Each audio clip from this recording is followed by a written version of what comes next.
Hello, hello, hello.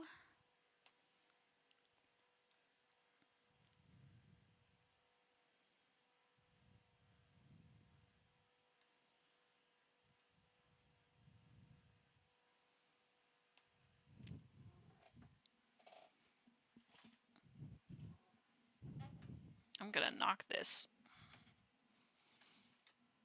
by accident. What?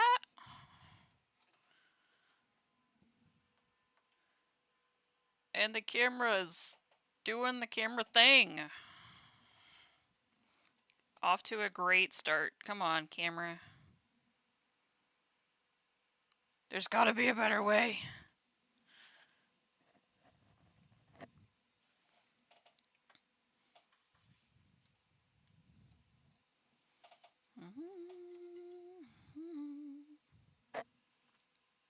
Aha! I think we've made some progress. Alright. Let's set up our dashboard here so we can see all of the chatters in chat.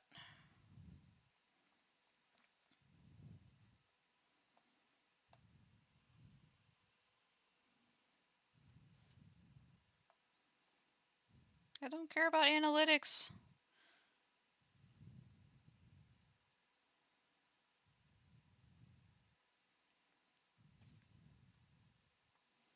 Come on.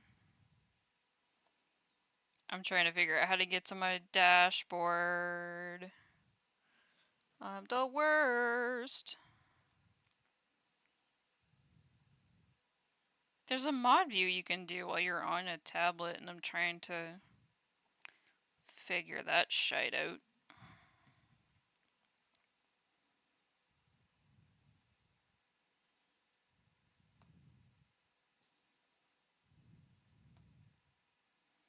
Oh, stream manager. I think we made it. There she go. Alright. Got that part. Wow. Get over there. Get over there. Alright, as long as our camera doesn't do camera things and go AWOL on us.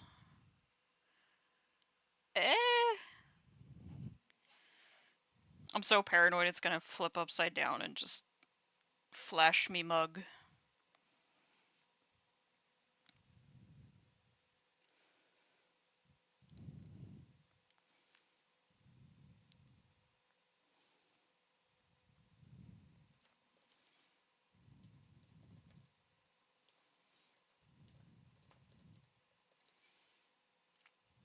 Where a mask problem solved. If it wouldn't make my audio sound super muffled, I'd be very tempted to do that.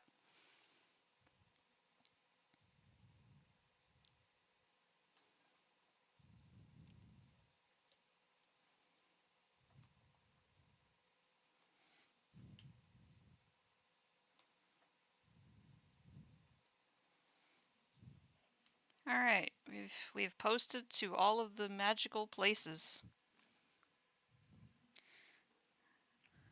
But welcome in, friendos.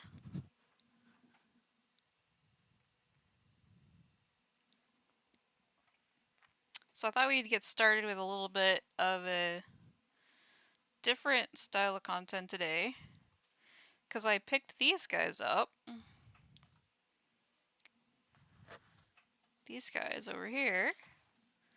I picked these fun things up from my local hobby store.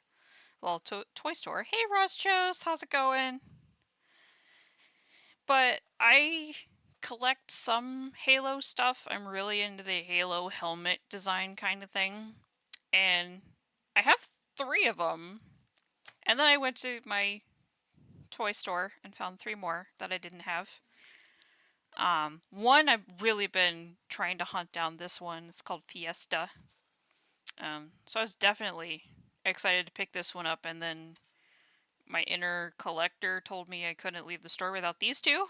So we're gonna be putting like the base pieces together.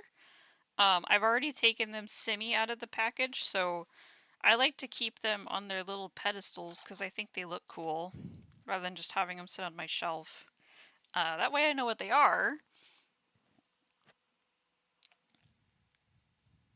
So, yeah. I just like how they look, so I modified this little guy to sit into the helmet so it keeps it with it, but it's all fairly internalized. I think we're going to start with this guy and work our way up to the one that I'm kind of hyped for, which is that silver one. So we're going to start with this bright orange guy. This one's called Zone Control, so we're going to start with him. Why do I feel like my 2-inch tall plastic mini was more expensive than all three of these combined? Yes. 100%. These are, like, they were $14.99 a piece. It was more than I was willing to splash at the time, but then I was, like, my FOMO kicked in, and I just said, you know what? I couldn't handle it. I impulsed. Oh gods, we've got a bright pink dude in here. Because that's camouflage armor, for sure. But I really love how tightly packed this whole thing is. And this one is 63 pieces, supposedly. Oh. Funny, this guy comes all assembled. Or they both do. In previous ones, you actually had to build the dude. Oh. This is curious. $75 for my box of 5 Terminators. I feel ya, because I was looking at, you know, the price local, because they do sell Warhammer kits there, so I was looking at the price and went, ugh. But they did have Adeptus Sororitas, and I was very tempted. But I just don't have the paint, nor the time, nor the place to put them. This is quite curious. So the instructions say that it just regularly includes the figures. I guess this is for, like, if you by accident take him apart, you can put him back together. But in the other 3 I have over there, you have to, you had to assemble every part of it. So that's kind of curious. But there's our little base there. And then we will crack these guys open. I don't keep the packaging, but I do keep the parts. All the parts. Buy them from hobby stores. They have them on discount usually. Mine, I have not seen a single discount. I was quite surprised they actually had a Leviathan box, because I heard that that was kind of, they were kind of being hard to get. This flamboyant pink, man. We should name our Spartan here. He feels like a Reginald. To me, he feels like a Reginald, so we'll just put Reginald over there for a little bit. And then this guy, he's painfully army green. I like his helmet though. It's pretty cool looking.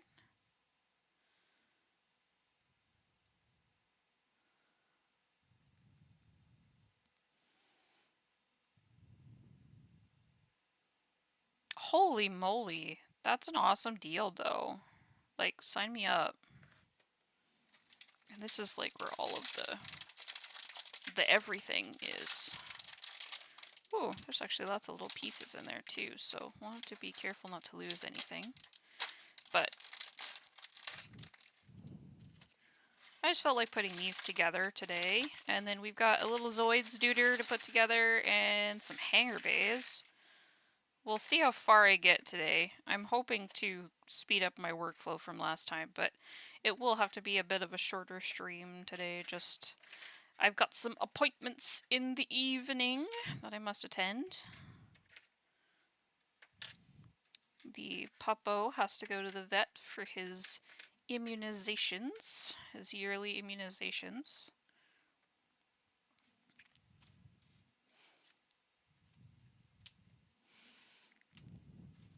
The hobby store was opened by a dude who doesn't care about selling. Oh, yeah, I remember you talking about that.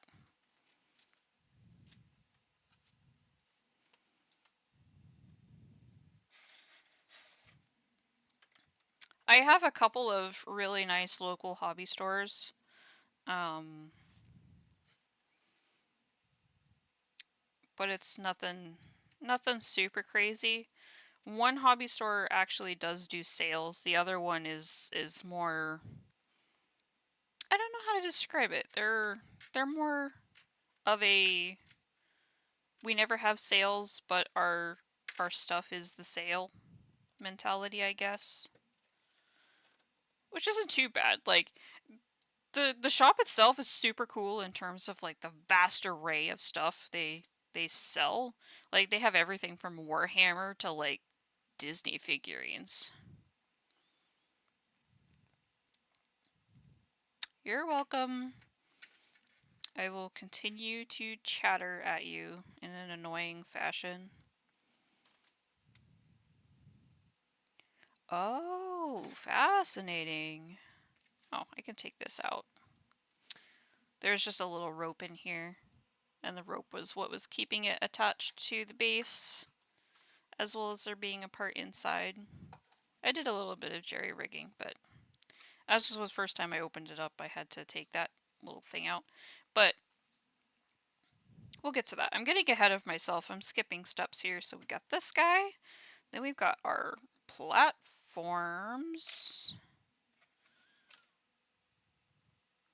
Okay, so we got a platform like that. And then this one holds these together.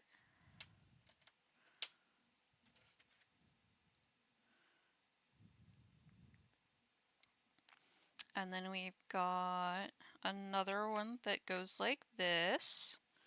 It goes off to the side. And then they want you to attach this to the top. We're building this to stock, but of course, you know, use your imagination when the need arises too. Oh, don't roll away, we need you. That's already looking pretty cool. I like these beams a lot. I like all the little accessories they give you. And then we got this little guy, which is I guess our control point. And that goes 3 in. So it goes right about here, looks like. Stick that there. It's a little off-centered. Then we put this little, this is cool. I mean, granted, it's just a translucent head for this guy. Oh, is this one the same as the... No, that's just a regular Chief Helmet style. Regular Mark III Halo. But they're kind of like gummy feeling, which is kind of cool. I wonder if we took off this guy's noggin, if we could just pop this on as like a holographic... Aha, you can! That's kind of cool though. I like it. That's pretty cool. You could literally put someone's head on a stick if you wanted to. Thank you, Reginald, for your contribution. Now we've got two sticks for 2 heads, but only 1 peg. Oh dear. Well, let's find out. Let's grab the pink one first. Maybe it's still in the bag and I just missed it. Nope.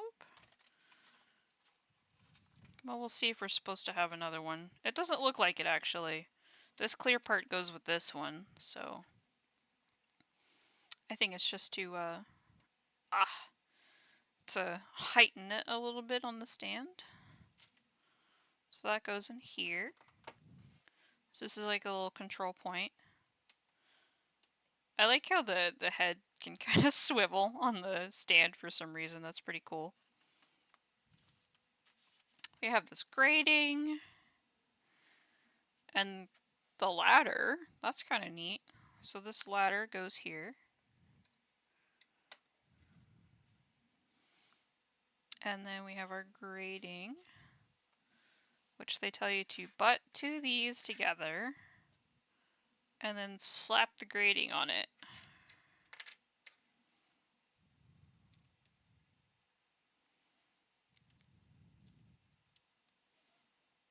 There we go. And then the grating attaches here, like that. And then part of this attaches to the top.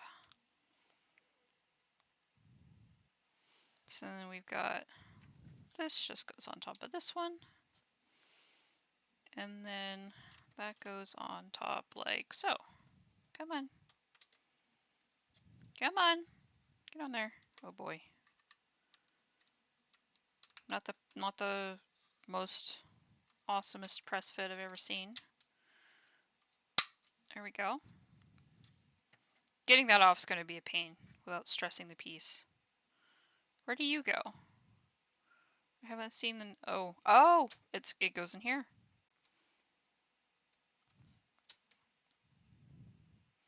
That's interesting. So our little green helmet goes on this guy. And then that inserts into this.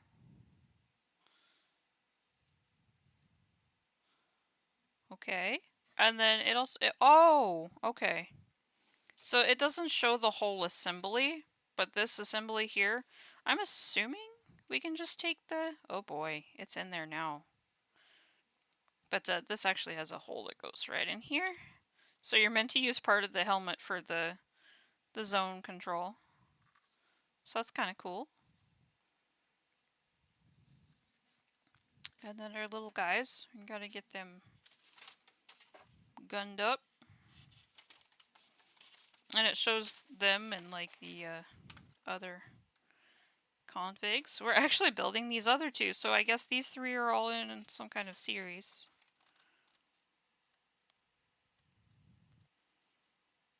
So we've got Reginald up high and our army green little man down here. And he likes the gun saber. These arms are really funky. Come on. There we go. Do your curls like a good guy. Come on. There we go. Got your little gun. That's way too big for you, to be honest.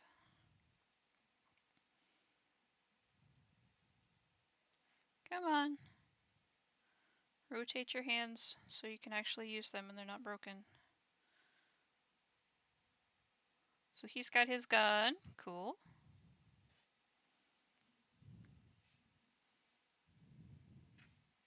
And then this section, we'll give Reginald his gun in a second. This section attaches here. For the sake of it, I'm not going to do it. I'm just going to kind of butt it up against it because I want to be able to take it apart in a minute.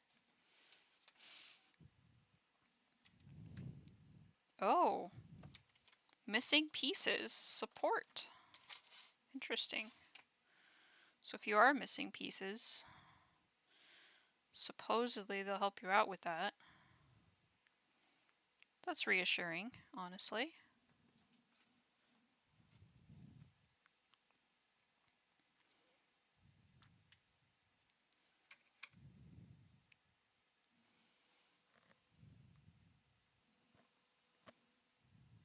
I'll give Reginald his gun. I really like these little dioramas. They're cute. I like the accessories and stuff that come with them. They're just fun.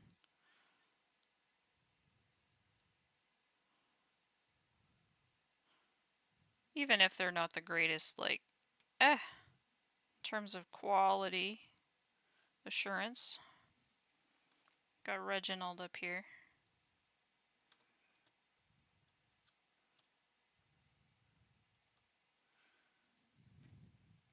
And then this guy just came off the ladder. I like how you can actually clamp the hand onto the ladder a bit there. So he's like leaping down off the ladder. That's pretty cool, I would say. That's kind of neat. And you got this little guy in here. Overall, not too bad. Again, these are just quick little builds, but I don't know. I felt like sharing them rather than building them by myself. I think we're going to keep Reginald over here for a little while. He can chill out. And we're just going to kind of sit some of these completed ones off to the side. Keep the instructions with while we move on to the next ones. So this one is called Stockpile. I'm not expecting anything huge out of this one. This one supposedly has the most pieces out of literally any of them that I own. And the next one up being 70 pieces. This one was 63 pieces. This one's 72. And then I have a 57 piece, a 59 piece, a 62. So yeah. But this one's called Stockpile. It's supposed to have the most pieces, but I have a feeling that these pieces all, like, you know, mishy-mashy together, and that's where they say all the pieces come from, because there's like an interesting little, I don't know what you would call that.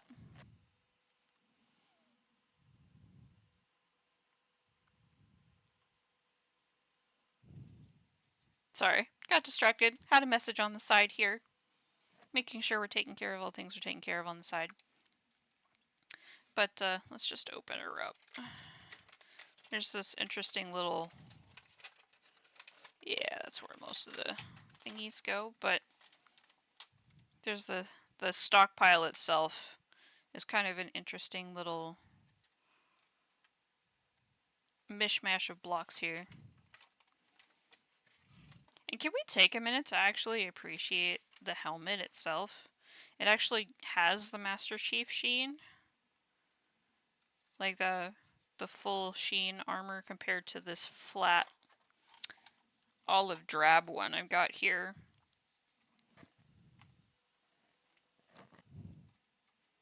I don't know, I kind of like the olive drab that's kind of flat. Funnily enough, I think I would merge these two together. I'd keep the sheen of this one and the visor color of this one. This is just a little dark for me. But I can appreciate the sheen, because everything else I kind of seen up until now has been some kind of flat color. Actually, is the purple? Not the purple. The blue one that I have, is that one a sheen? Does it have a different finish on it? Not really. I don't know. Let's see. Sorry, we're getting my head. No, this is flat, I would say. Or semi-glossy? But it kind of looks flat to me. So there's that. But yeah, I can appreciate this shine. I mean, this one is my favorite color scheme because it's silver and blue. But it's got the shiny silver metal to it. But this one is kind of close to classic, if you will. Let's get these pieces out of here. Yeah, these guys came together. Apparently they were getting complaints that, you know, hey, we can't build them. We're too stupid to put together this. That might have been too difficult for the target market, I guess. They were busy eating the pieces instead of putting them together. I don't know if the Mega Construx people realize that part of their target market is young adults, more so than little kids. Just people who really like Halo. I mean, isn't Halo a rated M game? I can't remember. Because, I mean, it definitely, like, with the flood and everything, I would think that it has, like, some mature themes. But they make the toys for kids.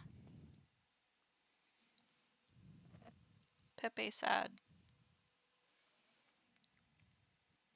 But we've got another cool guy here. Does he have the same helmet as this guy over here? Come here. Come here. Nope. Even this one has a slightly different helmet. I just really like the helmet designs. Pretty darn cool. And we have big bag o pieces. And oh, I love your armor color. I love it a lot. If only you had a Mark III helmet.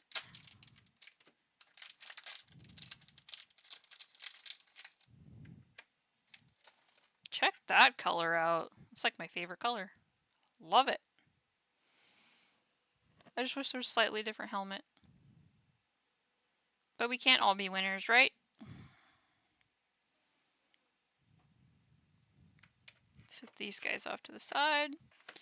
We'll open up this big old bag here. I'm sure it'll go together relatively quick because everything's kind of that... Oh my. Everything's kind of that stockpile-y piece. Oh, so we got some new foliage. Well, this interesting tree. Because before those trees were like, who's got one?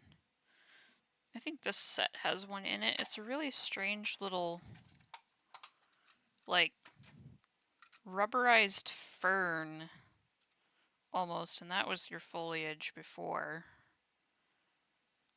Or this guy. This is another fern. And that's all she wrote. That's it. That's all you get. But for this one, you actually get to make a tree, apparently. That's kind of cool. Oh, we got her mixed up.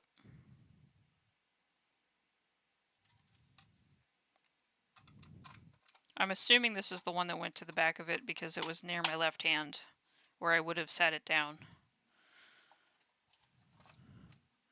If not, it's not the end of the world. Reginald! Oh no! Come back. Alright, so we got the tree base. But it looks like we're building the entire stockpile part first.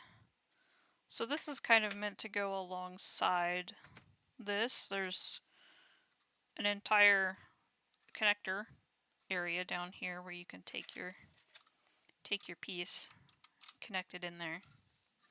But for the sake of space, we're not going to do that. But we'll add this little guy there. Alright, let's see. What do we need? We have weapons. We have a tiny little green stick.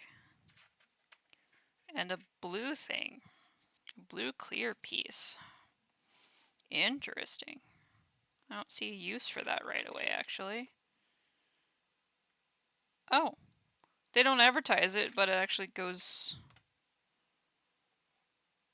in the stockpile when we're done. Wow. Sorry. The neighbors are banging things around outside. My curiosity was getting the better of me. Let's get started.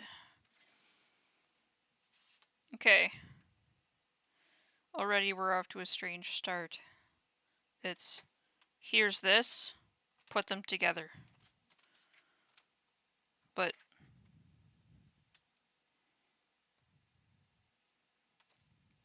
I'm wondering if that's really how it's supposed to go.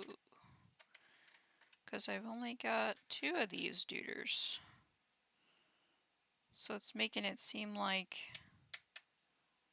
I use one of these, but these are just regular blocks. They don't have anything special to them. So we're already off to a not so great start.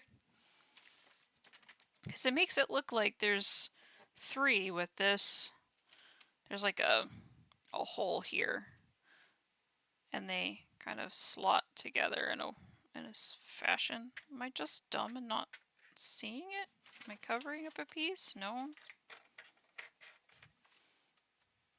Well, let's just kind of proceed as planned and see if we've got anything extra here. I mean, it's supposed to be 3 wide, but we'll just do it 4 wide for now. So it goes technically right there on the board. And then let's see. Next we've got this guy and an over piece, which I'm assuming is one of these. But this piece looks longer. Oh my, this might be interesting.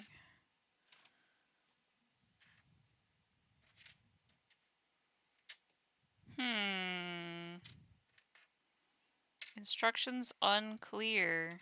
Attached to face instead. Oh, maybe. Maybe this is one of those wedges. Okay. So we've got a 3 by they want to put in front. Again, we're missing a 2 by 2 unless they just didn't intend for one of them to be proper. Oh, wait, am I dumb? No. This is for the other thing. Okay. So let's just keep trucking and see where we mess up. Let's see. I'm starting to get why they... Oh, because it goes right here, right? No? Oh, we got to keep building her up. All right. All right. Trust the process. Let's try.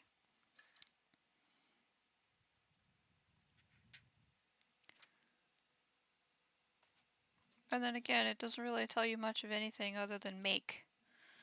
Let's see. Well, there's 2 3s and 1 in the middle, like that. So let's see what we've got left in the end, I suppose. Because I'm still missing that one here. Come on, get on there. Don't be hateful. That one's going to be fun. Alright. Got that. Now we need to put some sides on.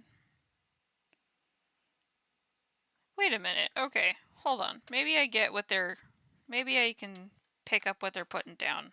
Alright. So, oh boy, let's get this wedge off. Their dinky-donkey way of putting it is you're not supposed to put these two inside each other. You're supposed to face them outwards. Because these two little sections that poke out connect to these for some reason. So I'm going to steal one of these guys. Let's pin this guy back down. Put him in the middle. Because he's just a regular 2 by 2 or 2 by 1. And then we'll put one on either side. Let's see. Oh, if you... Here, this is why you look really close. I don't know if the cam's gonna get it. Looking at the camera, and it's very much so not doing a very good job. So maybe I'll just show you the pieces. So these pieces have holes in top. This piece does not have holes on the top. There is one on each side with holes in them, and one in the middle with no holes in them. So you have to really squint at these instructions, I guess, to get the full picture. Okay. Okay, we got the 3, and then we get the little guy on top, and then we've got 3 by 1 by 3. Then we've got these 2 little guys that we have to make. I'm assuming you use the 2 by 2s for this with covers on them. It's kind of what it's looking like to me. Okay. Yes, you use these other 2 by 2s. You put these little covers on them for some reason. Looks nice. And then we attach them sideways, supposedly, potentially. There we go. The clearance is a little crazy. Come on, get on there.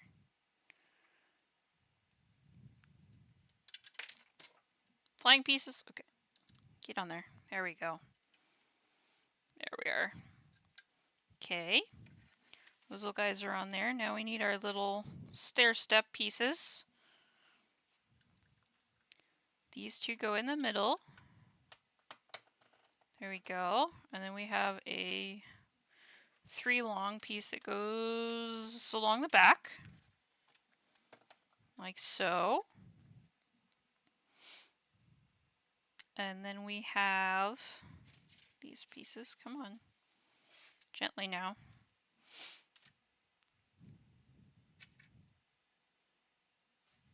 Okay, we've got this stair stepper and this guy that go together to do kind of a little that. That'll make our channel, I think. And then we do this. Where did these go?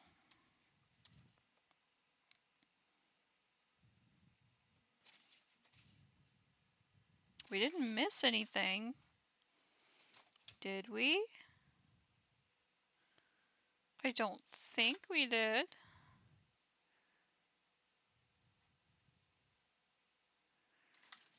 Because it would be cool if this could, like, you know, rotate up and down or something.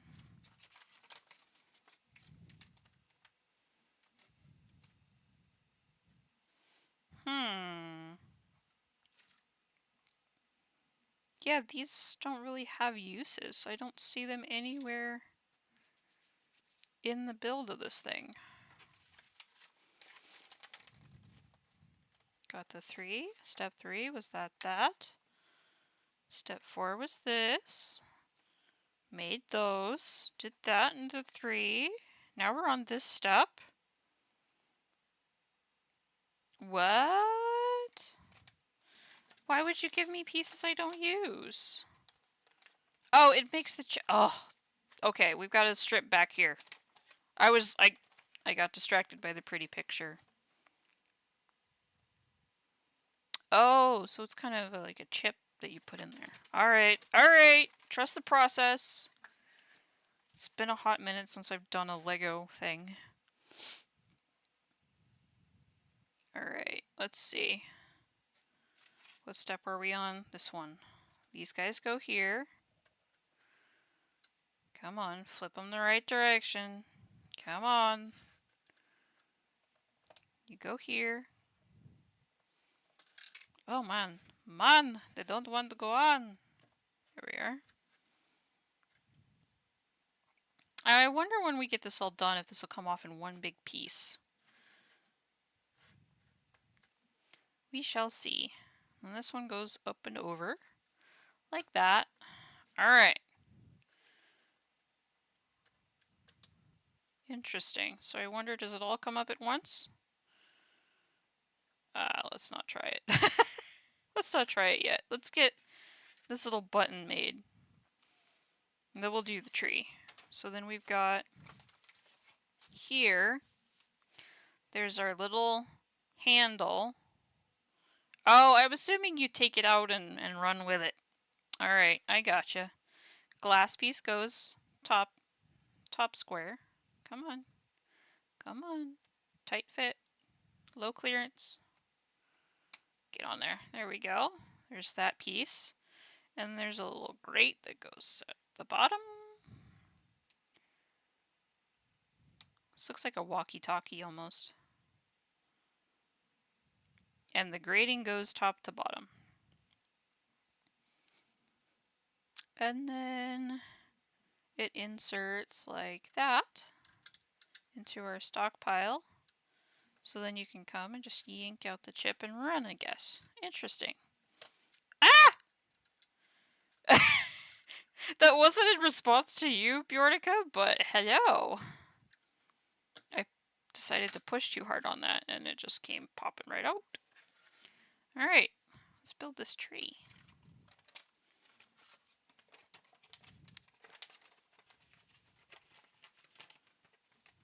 Here we go. I think I can tell that my camera is just slowly settling over time. Get back up there, you dummy. Gently. Alright. That camera is destined to dox me at some point. Alright, let's build a tree.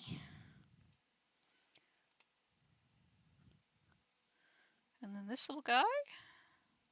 Maybe? Yeah, looks like it. Okay. Okay. How are you doing today, Bjornica?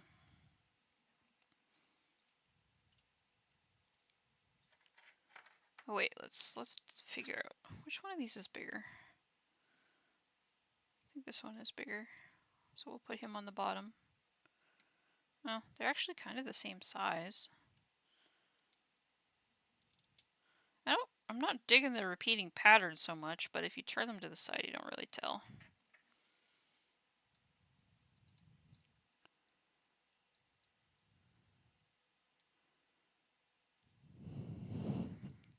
I know exactly what you're talking about, Bjornica. Okay, now we have a tree. 10 quid extra, but there you go. Oh.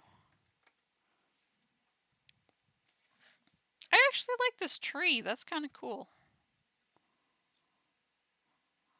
It's tall enough so it's out of the way. Pretty neat. Now let's refer to the picture. I'm assuming you go to this game mode means that you're stealing the... Oh no, they're just having a showdown. It's a different person again. I swear, Bjornica, you're just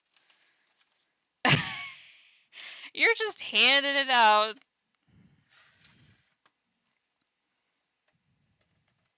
So that's pretty cool. Let's stick that over there.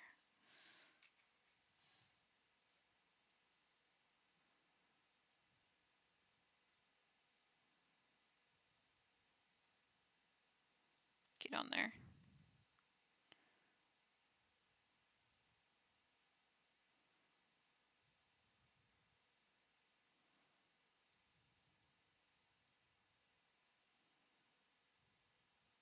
The way they point the guns is so doofy.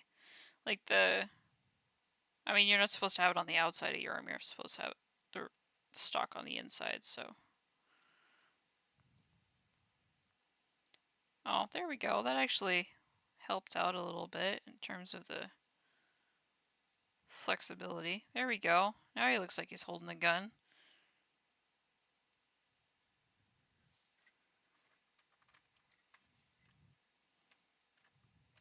Get your Pete's in there. Get your Pete's in there. Maybe you can turn this way. When you're a Spartan, you barely clear the trees there. We'll have. Oh, this one really doesn't have much for a stock. Okay. It's just a grab and go. Awesome. Well, you're not even going to be perturbed with that idea. You're just going to be booking it, my friend. Because we got this little guy. And you can give it to him. No! No! My vision! My vision was so cool. Oh, this needs to go on the inside. There we go. Your hand is broken in 9 different places. And you've got the package. He is gonna power walk away.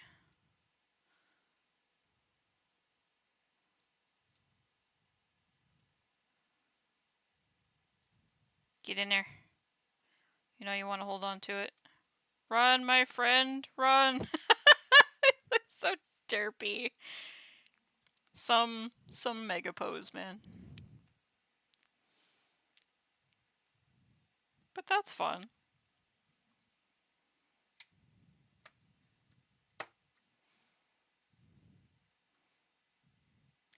All of these little things are a bonus, I would say. Because my main thing, obviously you get them for the figures inside too, but I get them for these because they're pretty darn cool looking in my opinion. My friend, there we go. I try to rotate your wrist and it just rotates your whole arm. I'm trying to get you anatomically correct. Hey, at least the barrel actually has a hole. Not for this one.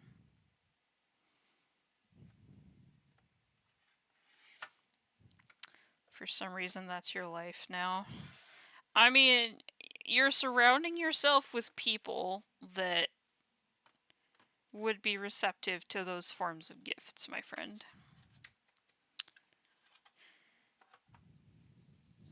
Alright, last one, and then we will move on to an actual Zoid kit. I just wanted to put these together and see what they were all about before I pack them up and have them on the shelf. Every now and then I'll take one out and kind of make a little diorama, but I don't have much space on the shelf right now. This is the one that I wanted, but I wanted it because of the helmet, not because of the contents. Looks like we got a couple interesting armored folks in here though, so here's that. We got orange man, orange and red, okay. Got orange and red and some neon green and gray. Interesting. But that looks really cool. Your shieldy has shipped! Yay! Soon you will join the High-End Master Model Squad. I'm excited for you.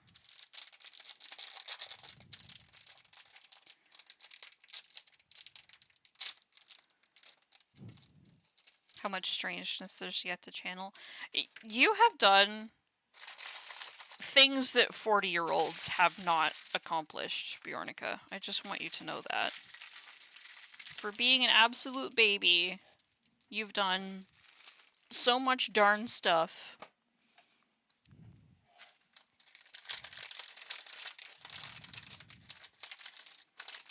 Oh, get a plasma rifle or a plasma gun in here. Let's get this guy open.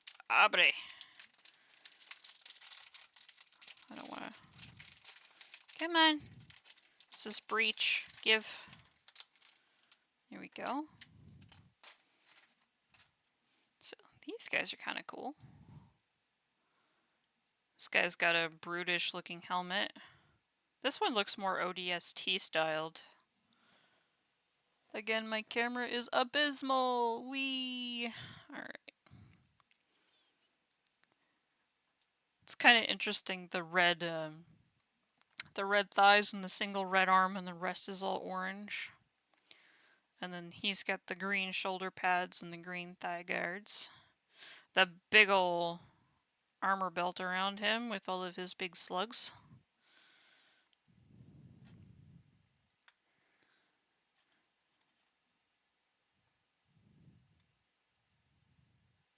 The amount of things you've just also got to see, Bjornica. There's a sword academy here, but do I have the, like... I want to learn a Zweihander. I don't know if you that's how you even say it, but... The ZWEI Hander were part of the Zweihander something? I don't know. That's my terrible attempt at language, not my own.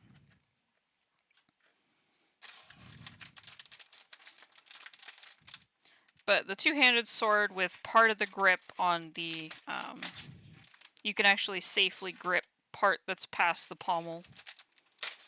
Past the crossguard, I should say. Oh, interesting. Interesting. What is all of these? Oh, we have lots of weapons here. We get a big bonk. Look at this guy. It's been so long since I've played Halo, so forgive me, I don't know the names off the top of my head. That's fascinating.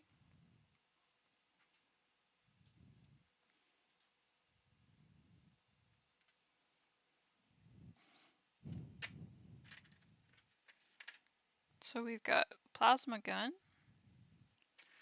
plasma rifle, a regular stock gun. So we got a lot of weapons with this one. Interesting. Here's another one-handed shotgun.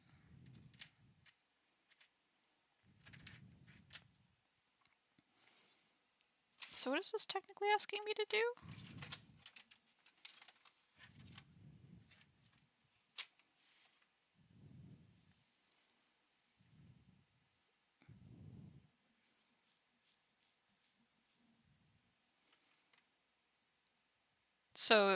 So you can also say Biden Hunter,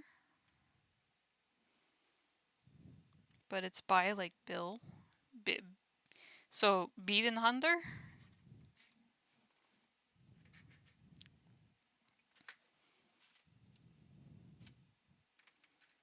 Yes, yay! We're getting it.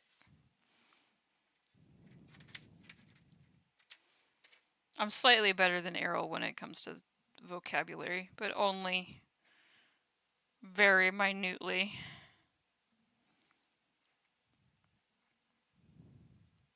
Okay, we flip. We put here. But if you start out, it's incredibly... Yeah, you have to...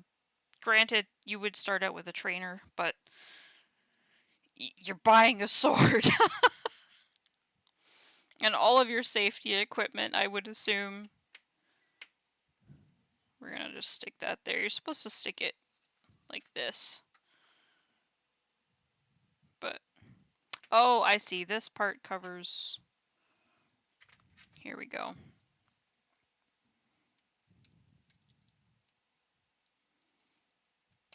So you go like this, and then you gotta get this guy, and he covers the bottom, and then you can stick that in there like that.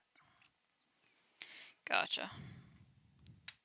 You need to spend 2K before you even get to wield, like, hold a sword. Ugh! God, just give me the sword. Let me work with it. Stop pussyfooting around, giving me a wooden sword and telling me to do the same strike like 90 times.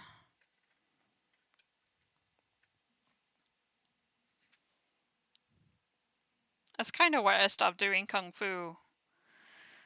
Like, my instructor, I still work with him, love him to death, but God, there's only so many times I can handle swinging a stick in the same direction over and over again. Let me swing my sword.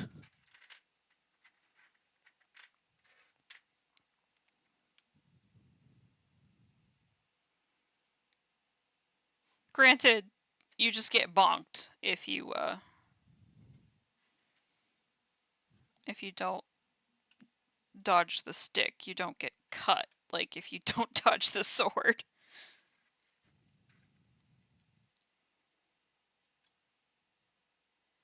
Yeah. Since it's real everything, I can see that. I mean, we don't even train with, like, Boken or anything. We don't make that kind of contact. We don't want that kind of liability.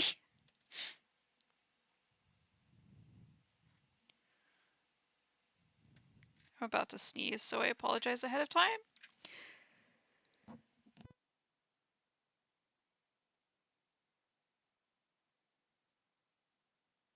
Oh, heavens. I hit the mute button in time, thank goodness.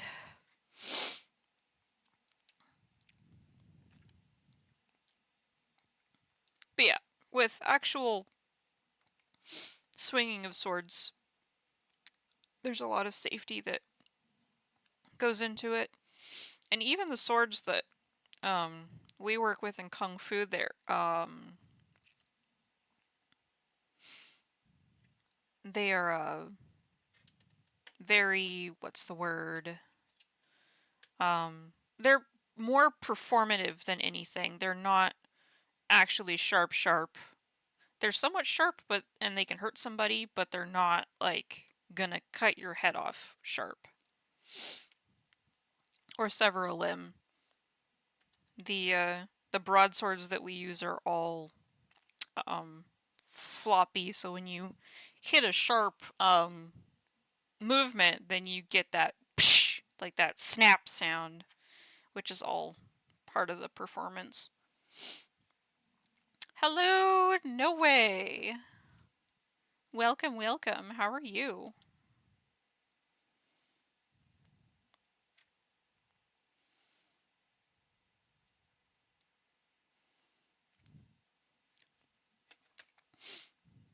Yeah, I like to keep my bones in their stock configuration.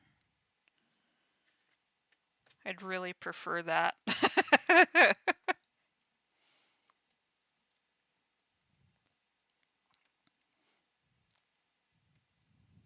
Good, just tired. That kind of seems to be the theme.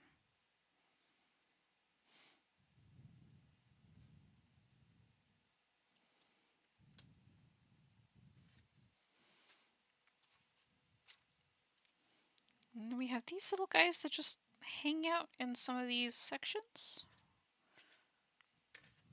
Why is that? Oh, is this like a you run through and get the items and huh. Let's see. I'm gonna have to pull all of these back out when I package this back up, but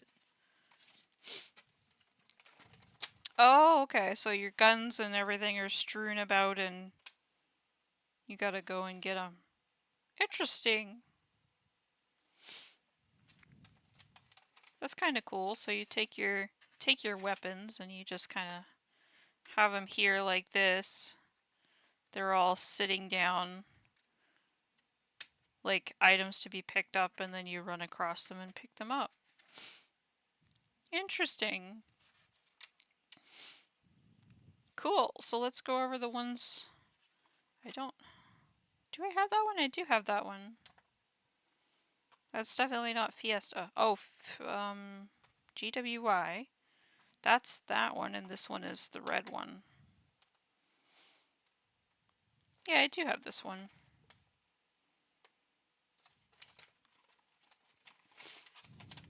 But we'll fold this back up. Maybe. Didn't do it in the right order, but I digress. Huh! It was more welcome to honestly not have to build each Spartan from scratch. That was very time consuming. I had to do that with the first 3.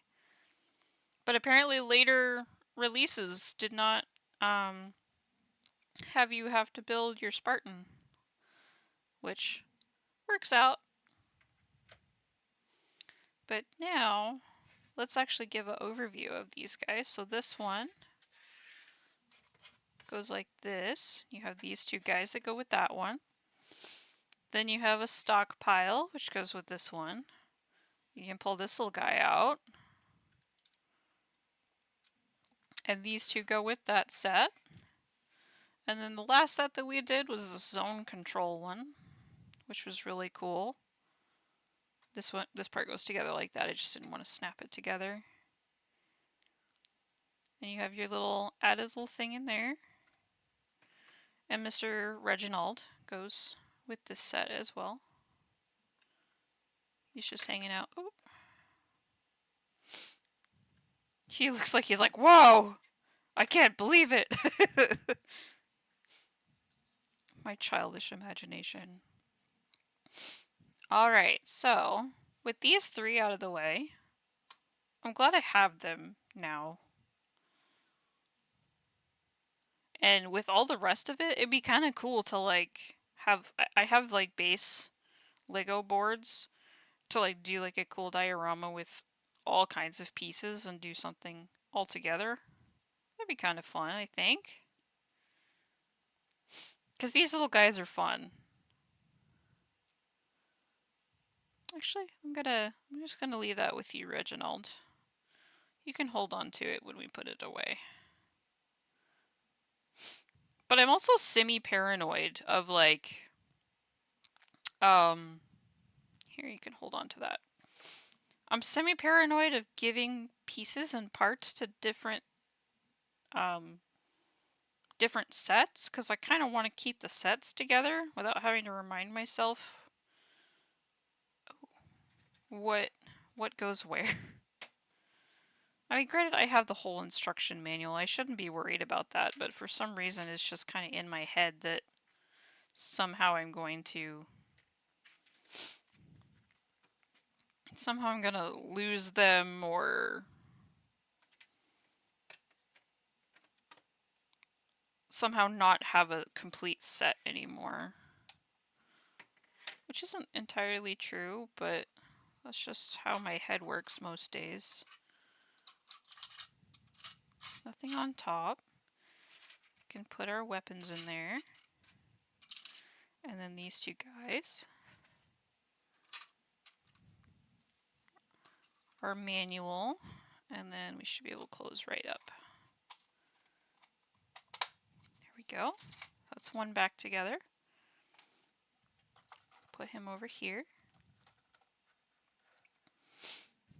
This one.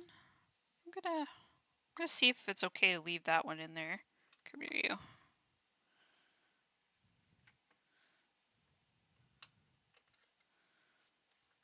Can I pull this whole thing up without...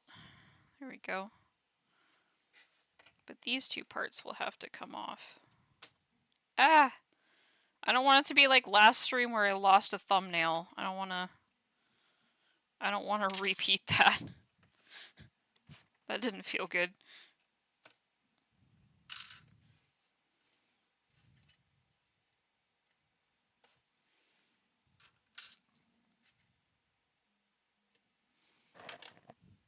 Alright.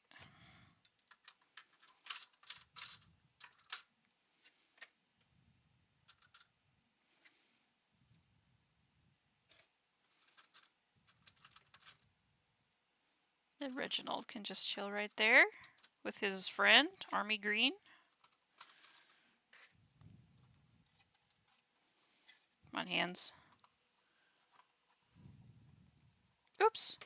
Forgot about that. This piece up here. Oh boy. You're gonna be a pain, aren't you? I tell you, when you get a Lego on there, good luck.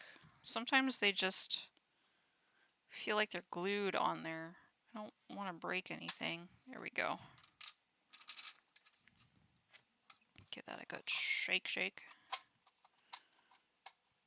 Alright, and you are zone control, so you're going to go back in your little case. And then this section goes in there, and it holds it in. And then lastly, we've got this guy. So I think we have to take the tree apart. Partially, at least. I want to see if all of this will come off in one piece, because that would be...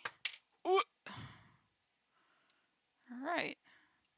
Did pop right off there. Awesome, so it can just stay in one piece. Thank goodness. Then we got this little guy that goes in there. This little added section.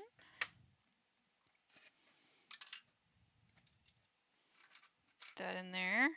Oh, easy cleanup. Love it. We'll take the tree apart. Kind of flatten down the parts a little bit. I just hope everything fits with how chunky that piece is now. I like our little... I really like this blue. I love it a lot.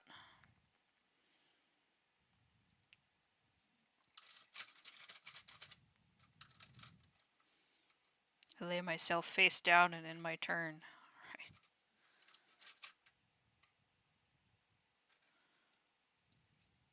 Don't want to bend any of the weapons. There we go. Maybe? This should be okay.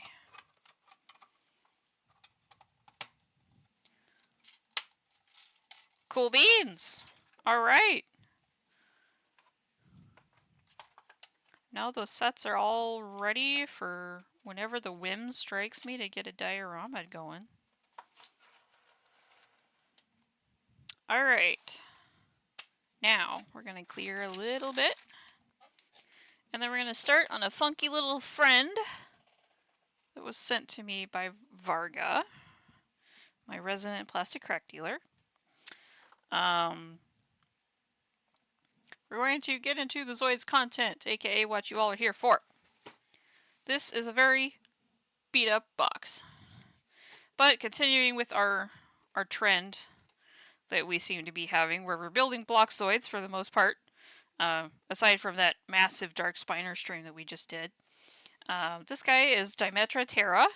He has two little poses that we can put into, but I wanted to build him today because his box is a little...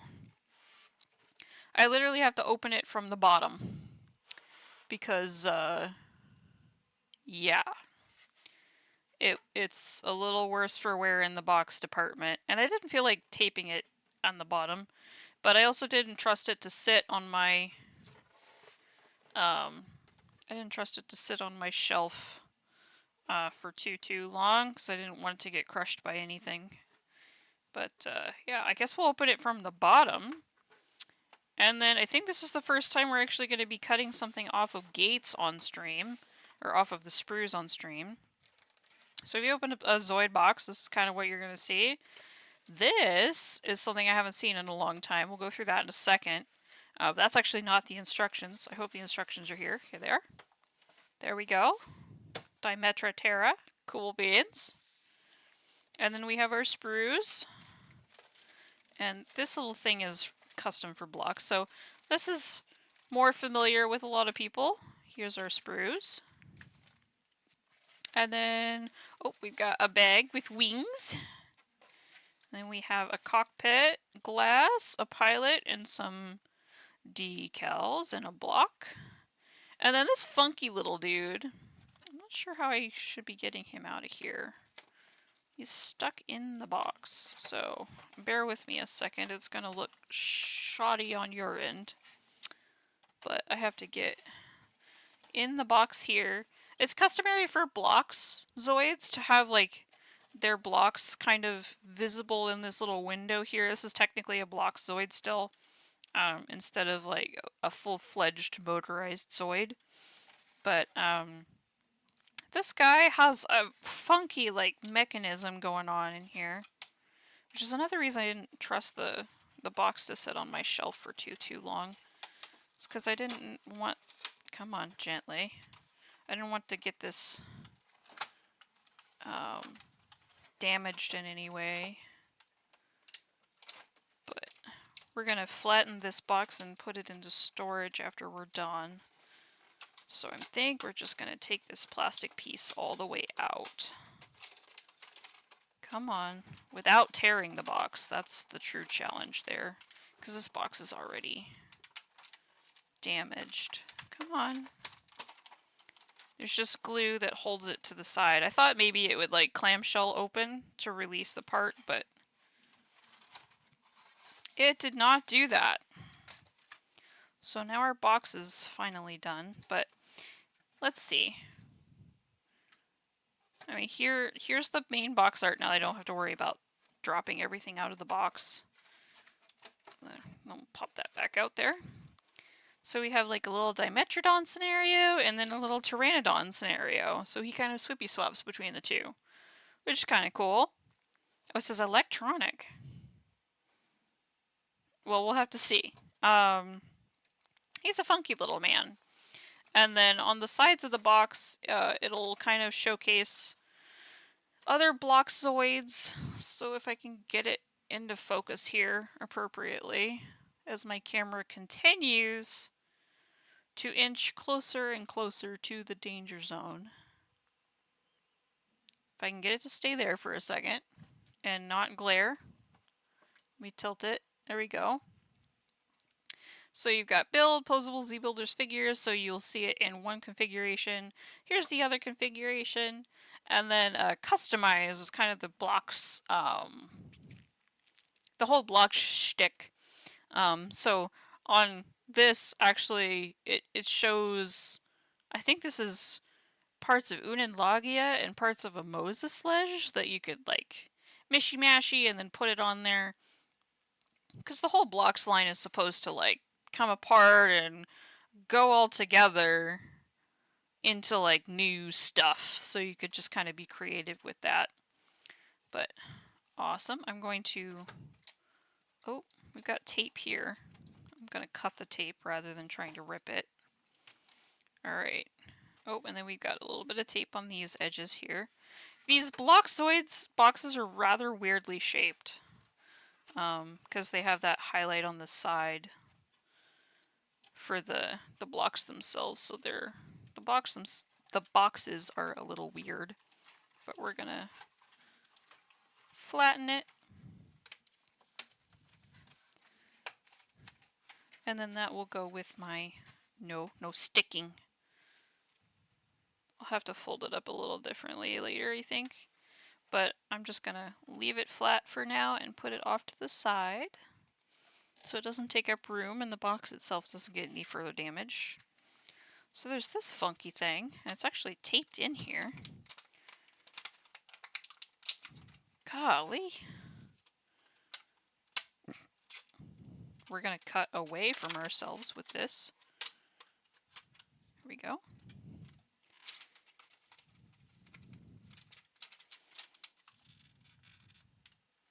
We should have just cut the cross section, but you know, no brain good today. But I still felt like building, so this is where we're at. Maybe this is the last time I build something. Take myself out. I don't know. Come on. Come out of there.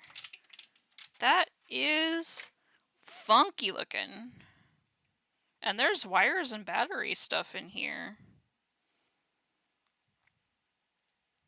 Interesting. Well. Alright. Now let's get out our sprues. Oh, actually before we do that, I'm going to show you guys this little thing. Which is, it used to come with a lot of Zoids that I got when I was a kid. I have a couple of them. But I don't know if it was included in every box. That was kind of the thing. But this is like a big old poster you can put on your wall. And it acts like a hit list. Which is kind of funny. At least how I would describe a hit list. So, it's just a big Zoids poster that shows all kinds of their different models that they had.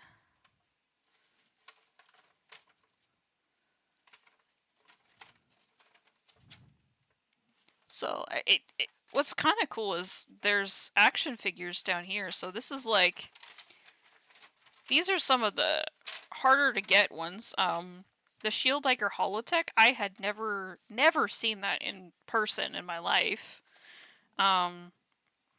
Some of these apparently did not come to the Midwest. Like, I never saw a Gorahex, a Goosok, or a Camelor. I got a Command Wolf Irvine, but I never saw a Holotech Rainos.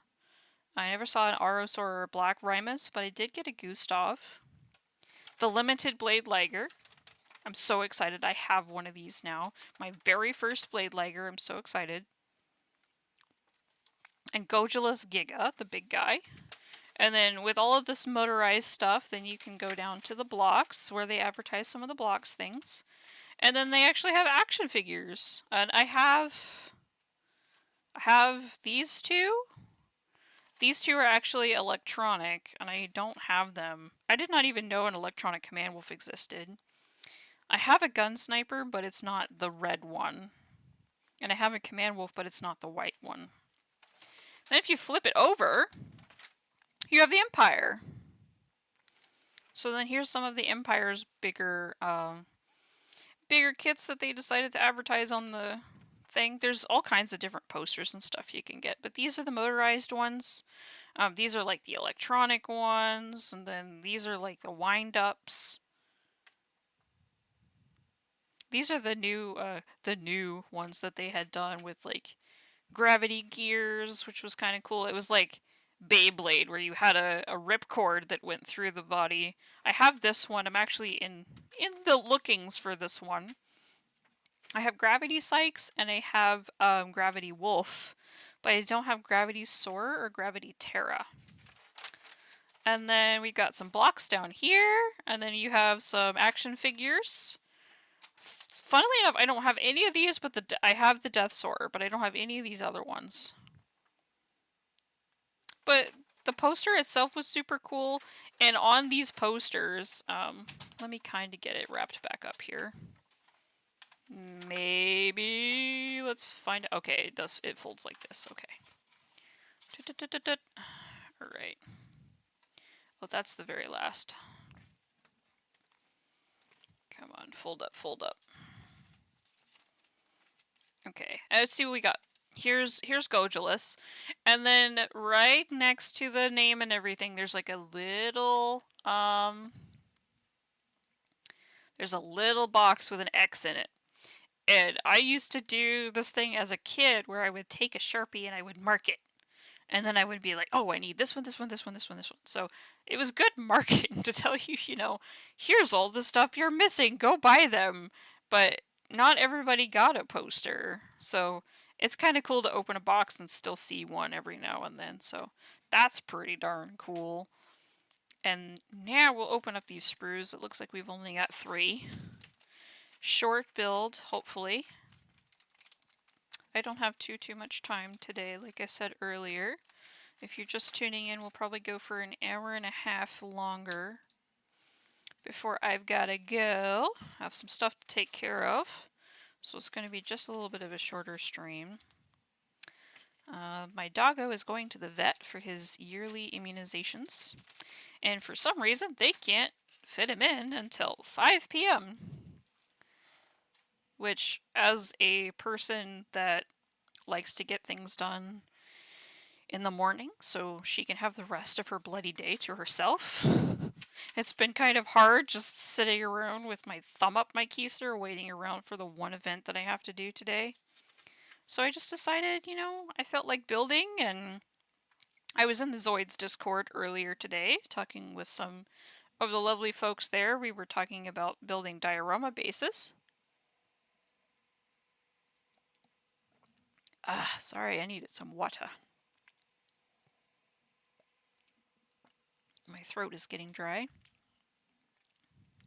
Attack the dawn. I am not a morning person. My day starts at 9 a.m. If you try to drag me out of bed at 6, it's gonna be quite a fight, but you know, I'll get up when I have to. If I schedule something super early in the morning, I'll be there, right? But like, I'm not one to typically volunteer myself for early morning shenanigans. We got big old stippy stompers. Cool. Alright, well, since we've only got 3 sprues, we're gonna just sit them out here like this.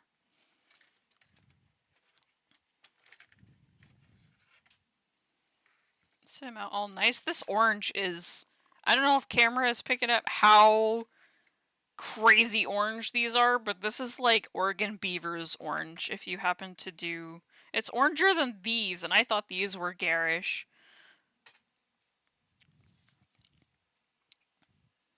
But these are mega orange. Like Agent Orange. Gosh. Yeah, let's... I'm sorry, I don't know why I thought Agent Orange, but I did. It's awful, awful stuff.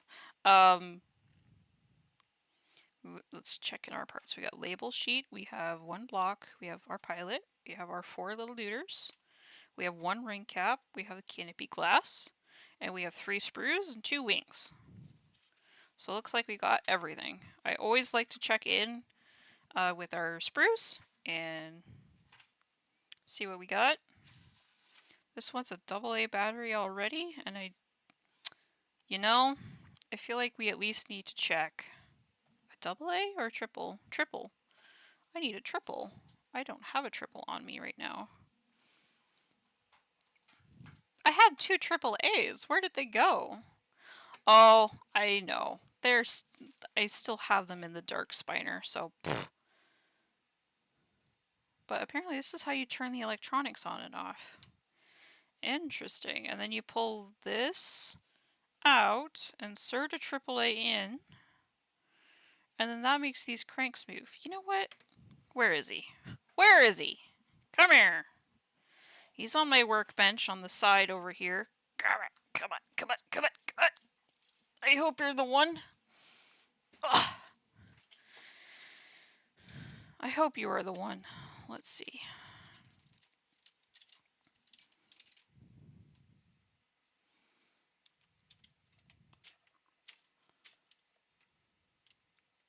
Oh, why do you not want to open? There we go. I can't remember which one of these has the batteries in it. This one! Yay! We guessed right. Alright. Give me your batteries. They shouldn't be sitting in there willy-nilly anyway. Now that you're nice and built and we know that you work,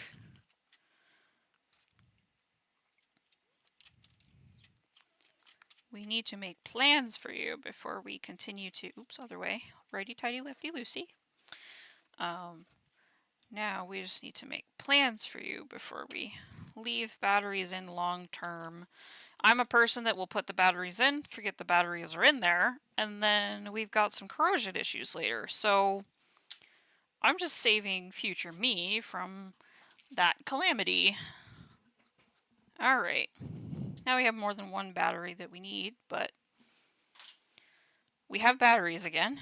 I always like to keep a couple on my workbench, but I only had doubles. Alright, let's... Lefty-loosey. This is such a strange mechanism, I'd say. So the cover... Does it rotate off or what? Let's find out.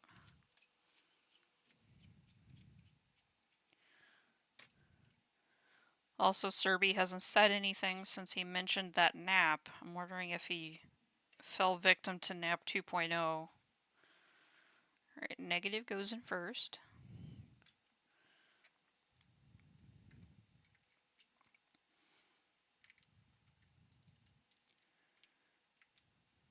Kidnapped. Kidnapped by the Sandman.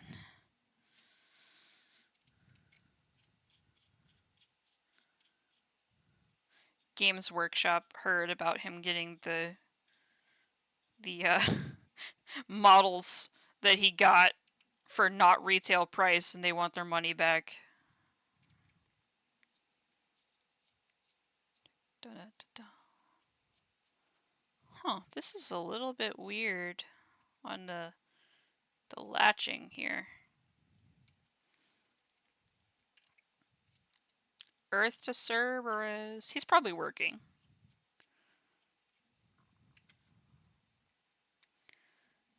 Oh, yep. Okay, there we go.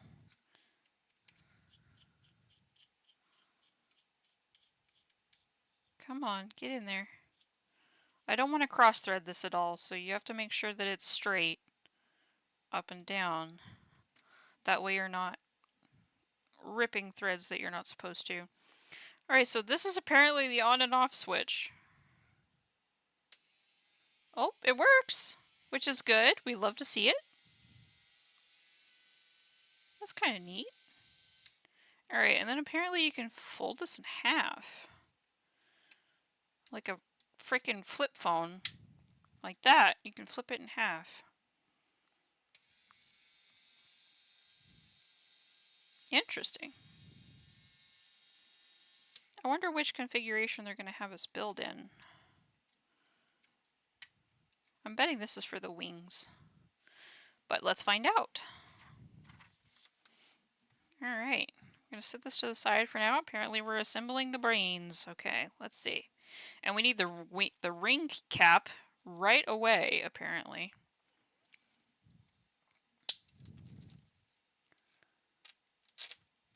I really gotta get a sharper blade on this thing.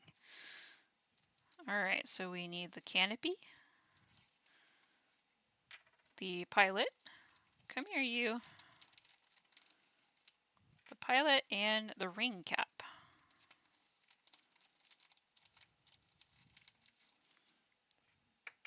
Ooh, sticky. Why is it sticky? I don't like sticky.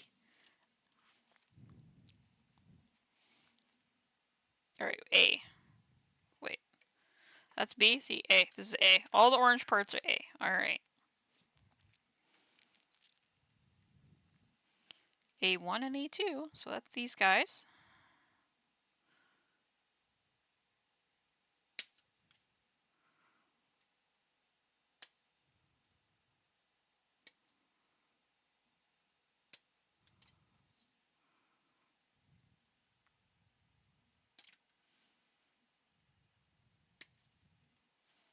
And then we'll need A9 and 10. So let's get those out already for our next step.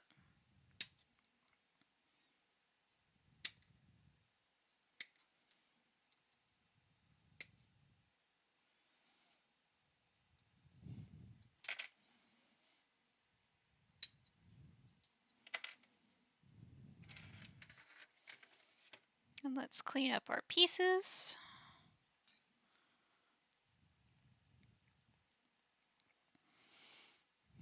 Errol was cooking earlier. What was he making? Oh, was he making that spaghetti thing? I taught him how to do that. It's Mexican spaghetti. I learned it from me mum. It's essentially spaghetti, but you add salsa. Instead of like adding in like crushed tomatoes and stuff to your sauce, you add in salsa instead. So it kind of adds in some Midwestern flair.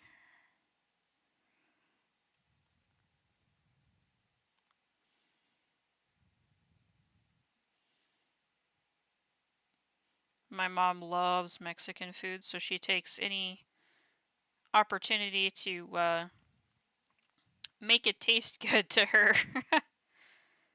Which you just take some salsa and toss her in there, but I'm a person now, I can't even really handle spaghetti sauce. Like, just gives me heartburn.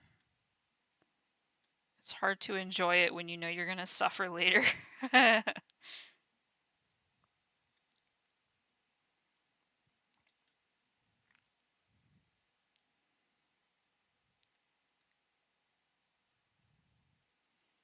But it's pretty yummy. I recommend giving it a go if you can handle it. And you can, of course, make it spicy to your desire or not. Instead of using ground beef, I use chicken sometimes. So it's basically not even spaghetti anymore. I mean, spaghetti is like a tomato-based sauce with spaghetti noodles. So spaghetti can technically be anything with spaghetti noodles, but spaghetti is usually annotated as having a tomato-based sauce. Speaking of, though, I want to try a bolognese someday. I have a recipe for it, I've just been too lazy to try it because, again, the tomato sauce issue. I gotta be having a really good gut day.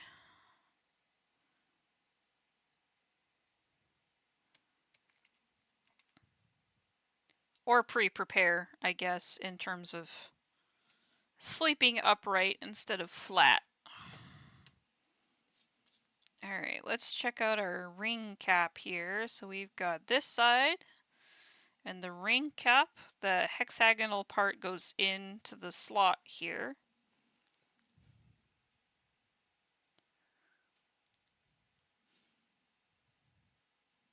And then we've got our canopy glass.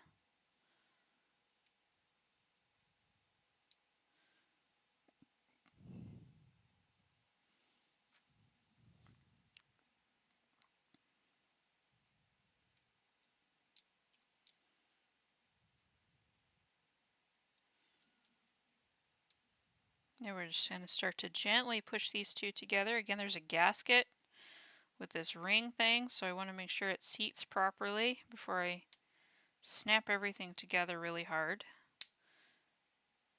There it goes. Come on. Some of these parts don't want to marry together very well. Which is making me wonder what the whole... Oh, we didn't shave that section down either, but there's a seam. It doesn't want to close all the way, and I'm wondering if it's because of this.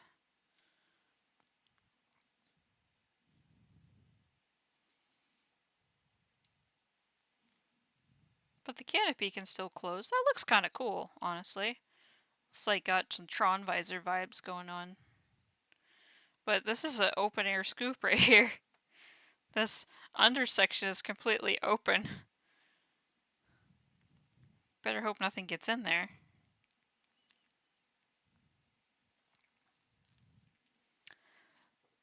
So to answer your question, Spectre, yes, there are seam lines. I'll show you here in a second. There's going to be some icky seam lines going on with this Tomy kit, but I typically, unless I'm going to paint something and gussy it up really well, since I have you here, I'll show you that product I was talking about. So,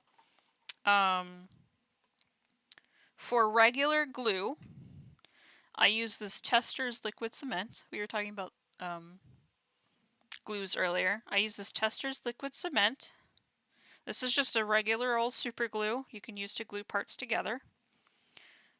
And then if you want to do the whole seam line thing like you were talking about,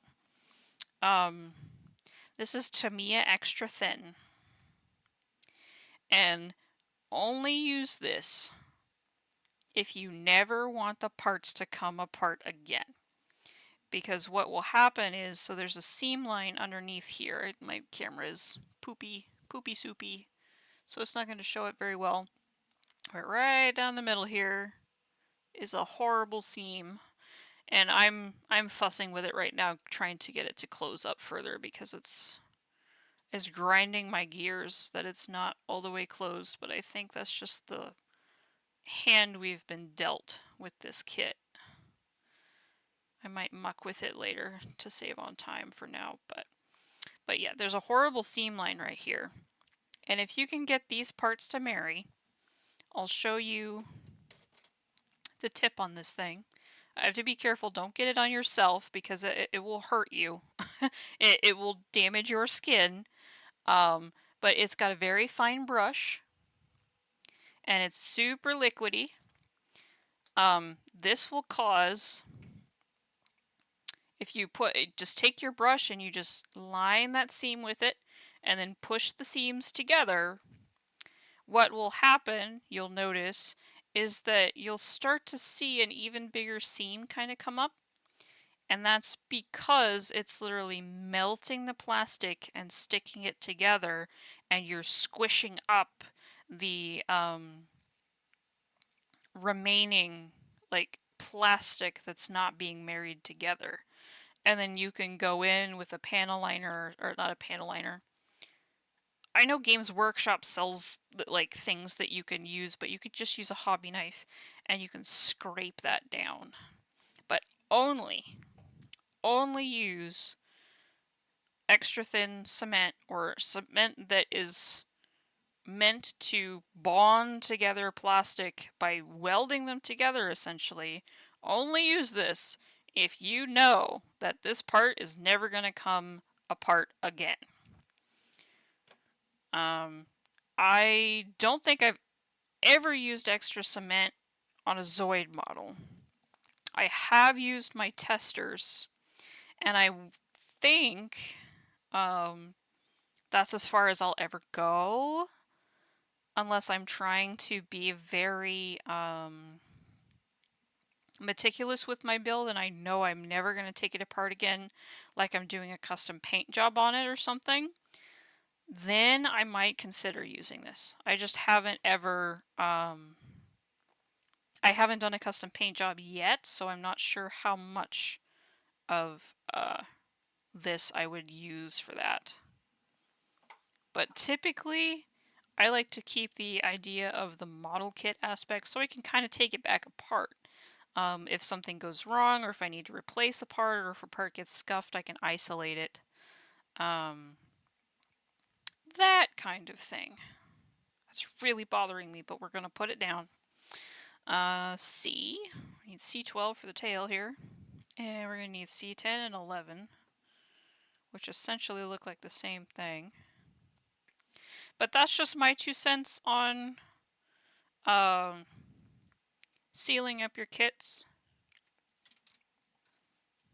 Some people know they're never going to take it apart again, and if that's you, who's never going to take it apart, that is your decision to make, my friend.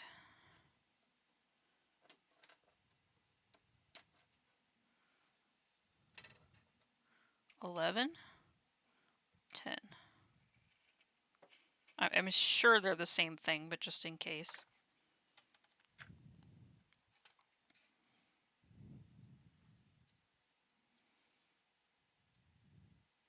And I don't have an HMM manual handy,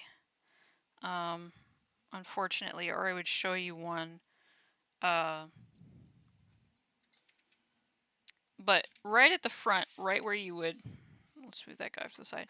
Right here up at the front where you'd see all your sprues and your stuff, they'll have little notes, like symbols, like a whole section dedicated to like symbols, and some will have like a little circle with nippers in it, and another one might have like, I think the symbol for paint, like to apply glue, their recommendation for glue is like, it kind of looks like the applicator for this stuff, where it's this paint, this brush, and then it's kind of looking like it's painting onto something, and I think that's the apply glue symbol.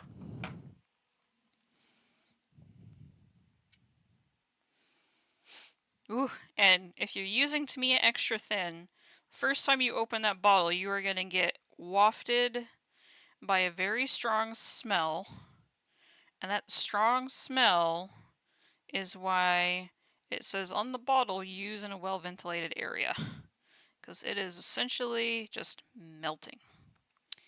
What good brand model kit clippers? These are just a basic pair of Xuron, Xuron. I'll actually type that in chat for you. Gosh, come on, brain. Xuron. That's this brand of nipper. I would say these are like entry tier. There's a set that actually Spectre was talking about earlier. There's a set for like $19 on Amazon. You get nippers, you get files, you get, I think, sandpaper? There's all kinds of stuff that comes in like a kit. And those would be okay for an entry level. I wouldn't say, like, the next pair of nippers I want to get, I think, is either like a mid-range, like a Tamiya, or USA Gundam Store has their hobby nipper. I think those will run you about between 20 to $30.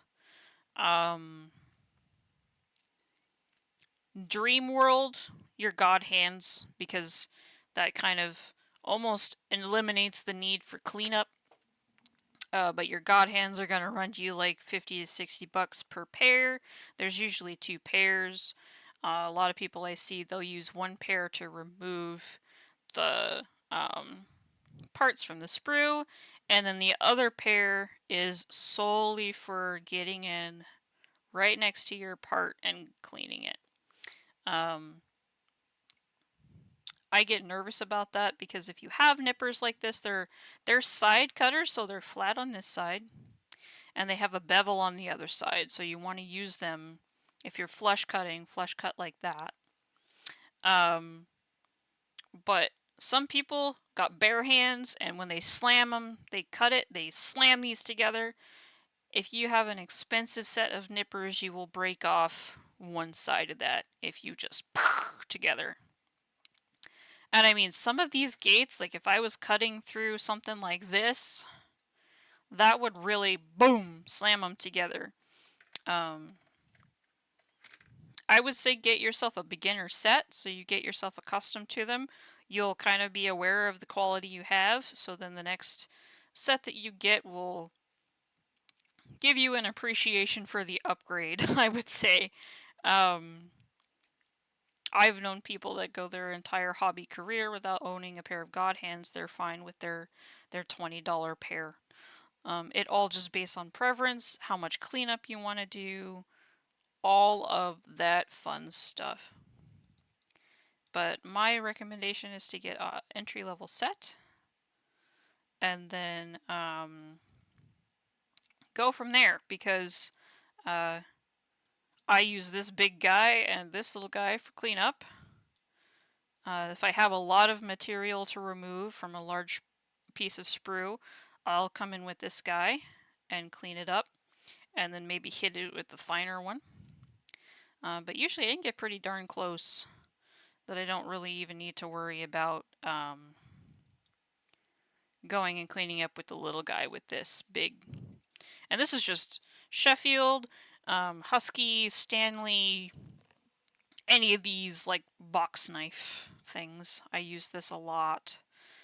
It's actually kind of my workhorse for getting the sprue dust or the sprue pieces off. Because I just kind of use these to remove it from the sprue so it's not getting mega close to the pieces. Another issue you could run into with your nippers is if you get really, really close to your part and you snip. You can get marring of your surface. And what that means is, like, when these come together, there's like, I can't really show it, but so you have your flat side and your other side is kind of beveled, right? So when you punch them together, it'll pinch the rest of that material outwards.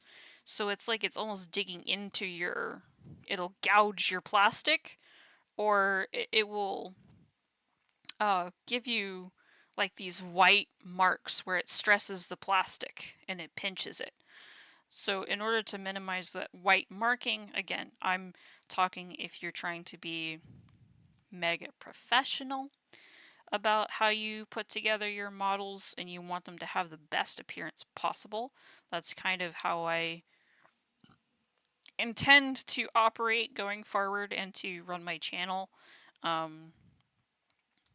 There will definitely be some days where I go, good enough, but I try to operate with the mindset of I want this piece to look its best for the current skill level that I'm at. I actually plan to revisit my childhood kits, which as a child I didn't have nippers or a hobby knife. I had a basic pair of scissors, which I don't even think I used.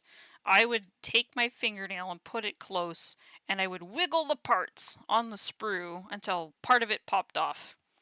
And then I would wiggle another part until it popped off. So I have like big, nasty sprue marks that were never really fully polished. So I want to go and give my childhood Zoids the adult treatment. Would they work on Pokemon model kits? Yes. So, if you get yourself a pair of hobby nippers, they will work on anything that's got sprues. Anything. Anything that's got a sprue, your hobby nipper can remove it from the sprue pretty well. Just be mindful, some sprues are thicker than others. I've got, where is he? I've got this little friend that I want to put together one of these days. I've got a Mewtwo that I want to put together. And actually, I'll just show you the sprues on the inside so you can get a gauge for it. Why not? He's here, right? There's just some film that is holding the box together. Oh, we got the wrong side first. Rutty rowy. Let's come on. Come on. Come over there. I find the Bandai kits love to do this plastic wrap around to keep the box shut instead of tape, which is kind of cool. Interesting to say the least. So let's have a look at these sprues real quick. Also, it says no glue required, no painting required. This is what the sprues look like. I haven't even seen the inside of this box, but... Oh, now I want to build! Now I want to build it! Why you do this to me? No way. But yeah, these sprues look pretty exactly like these. Most sprues are universal in their way. It's just sometimes some sprues are a little thicker than others, so that's just something to be mindful of. But yeah, that's what these sprues look like. But yeah, if you got one pair of hobby nippers, you can do anything for your hobbies. Safe to say. And the good news is these are largely replaceable. So, I mean, I bought these for $10. And I've had them for years now. They've lasted me a while. Haven't noticed them being dull or hard to cut anything, stuff like that. But yeah, I've got a Pokemon kit too, and I can't wait to put them together now.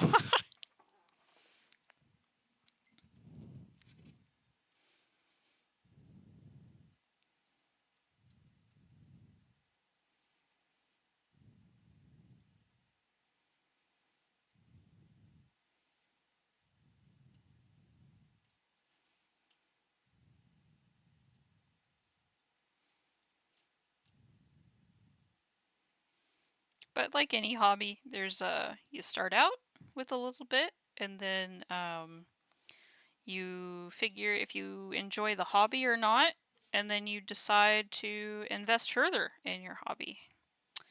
Like, don't do like I did and go, I'm gonna get a bunch of models, I'm gonna be really good at it, and I'm gonna skip right over the hand painting stage and go straight to airbrushing.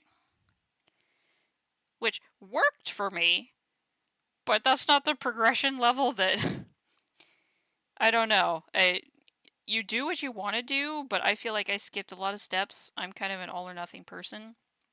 So if I want to go into a hobby, I tend to look at like the name brand things because I would rather like not buy something super cheap if it's going to break on me.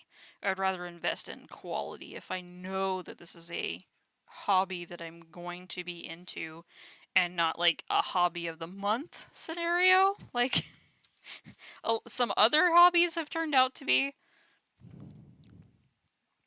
Oh, we'll need that cube here in a second, but let's get the tail put together.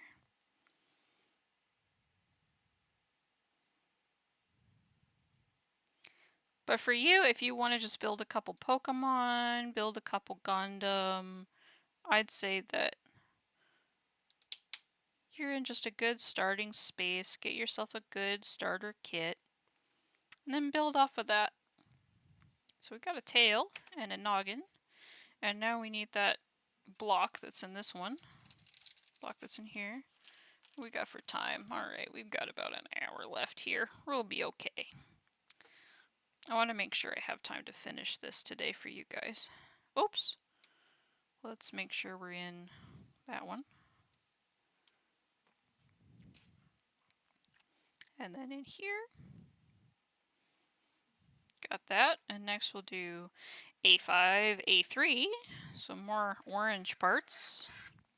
And we already are doing wings. So we've got A5. A3. Where's 3? Am I dumb? Nope, this is 3. Okay.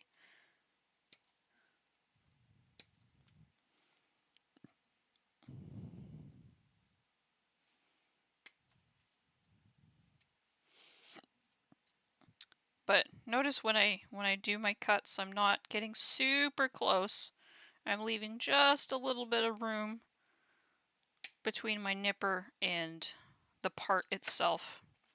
So we got these two, and then I'll get the other two out while we're here. Hildy, hello! How are you, darling?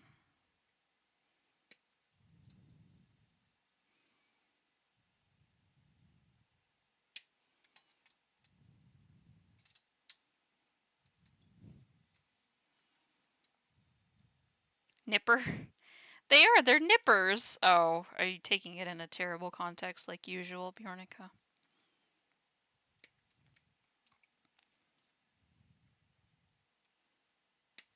Do you hear me saying,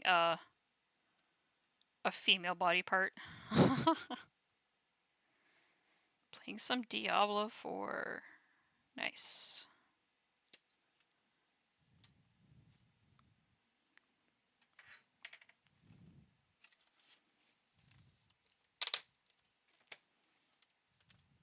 Alright, let's see what wing we need here. Let's go all the way open. Alright, which one? This way. Oh, both sides have the injection mark, so we're fine. Either way. Shame. Shame, Bjornica. 10-minute timeout. For shame.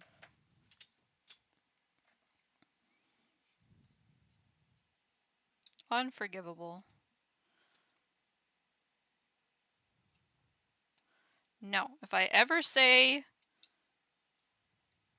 the female body part / male body part, I would be calling them nip nops. I would not be calling them nippers. On this channel, they are nip nops.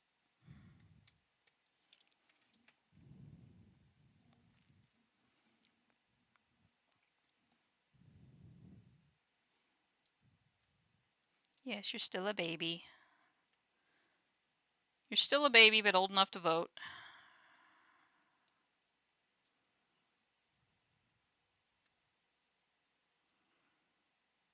I'm the baby, gotta love me. Come on, don't scratch.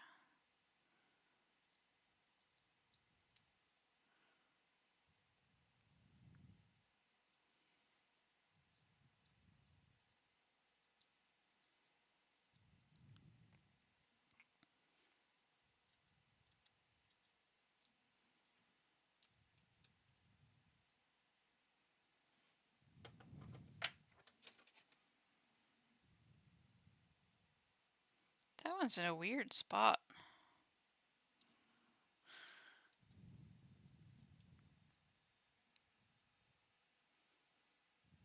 I know that reference. Still wish we getting a new Zoids anime. Yeah. I'm thankful that they decided to re-air the episodes, because maybe it would get people more interested in Zoids, but they really kind of missed the mark with Zoids Wild, I have to say. I was very disappointed. Well, I have to say that differently, because Zoids Wild, like Wild itself with Arashi and Team Supreme and Death Metal Empire and whatever the heck, that was weird. Those were weird. Like Zoids Wild Zero, however, I am still trying to find a good place to watch Zoids Wild Zero from, what, episode 20 something? Because I think the dub stopped and hasn't, like, aired the rest of the dub.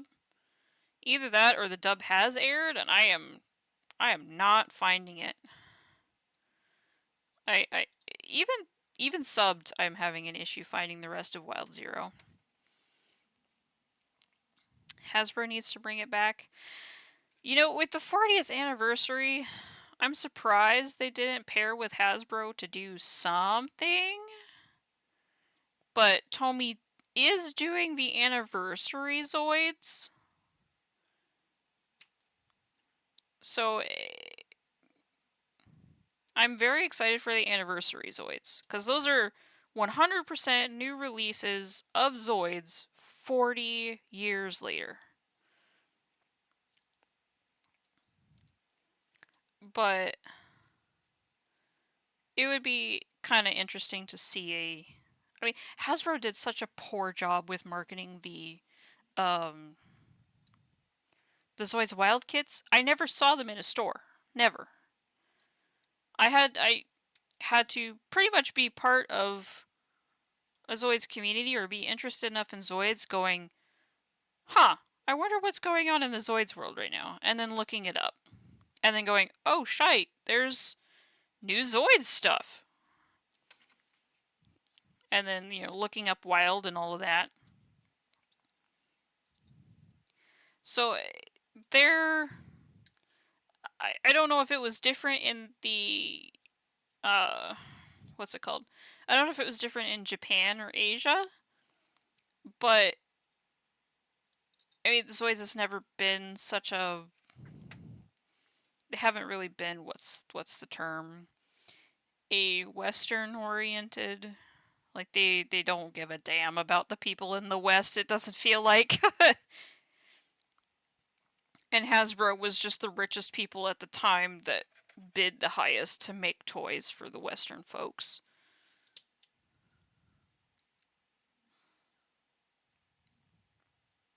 Oh, did we muck up? I think we mucked up.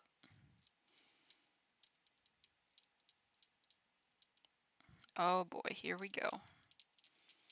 Come on. Wiggle her back out. This needs to go in first, looks like, because there's a little slide right here that locks this wing in place, apparently.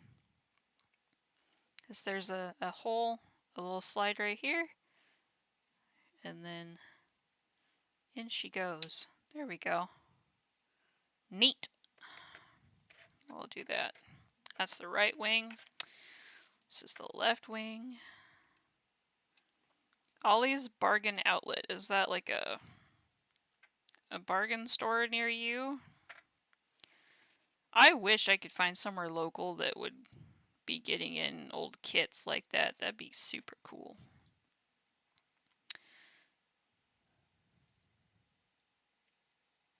I feel like I'm gonna mar this surface up. More damage, more harm than good. This is where I'm gonna try something interesting. So I did damage that just a little bit. So I scuffed it. I'm going to see if I can get an even surface again by putting just a little bit of Tamiya Extra Thin on here. Because it melts the plastic, like I said. Let's see what it does. Oops, sorry, I've got my brain in the way. My brain case. Just a little tiny bit. And it is melting the surface. I'm holding it so I can see the sheen. But it did get rid of that white. I just gotta make sure it dries before I touch it. Otherwise, you're gonna imprint your finger onto it. Okay, let's get another little dip. And rub it here and see what happens. Come on.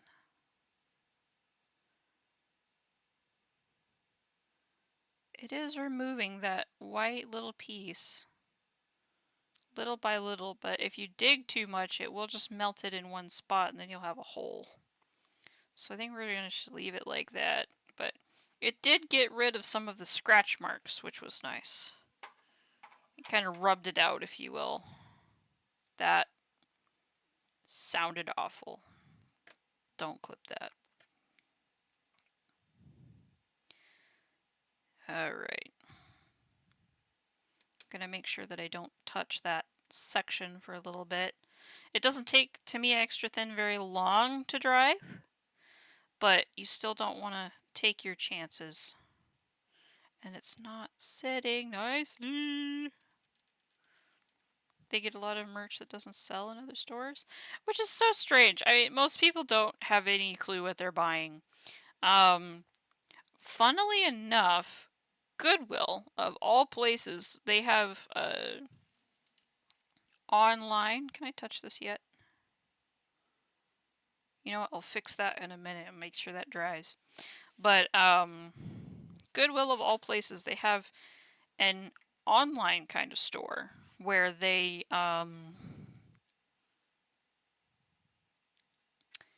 they have more unique items, I guess.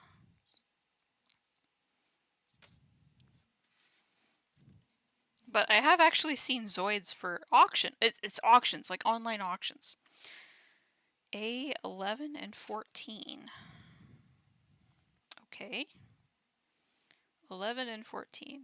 Gosh, I don't know if we're going to get to the hangars today. I wanted to get to the hangars too. But my dang dog's got to go to the vet.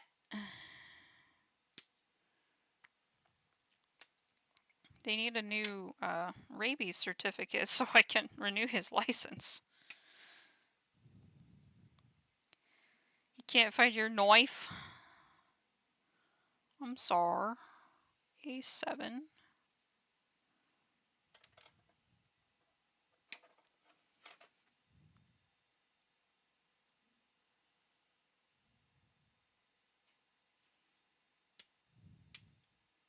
No knife for Sir Boy. Sir Boy?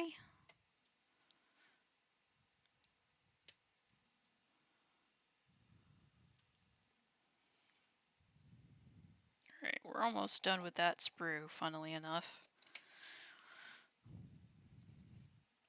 You want to see a knife? Yes, he is a knife.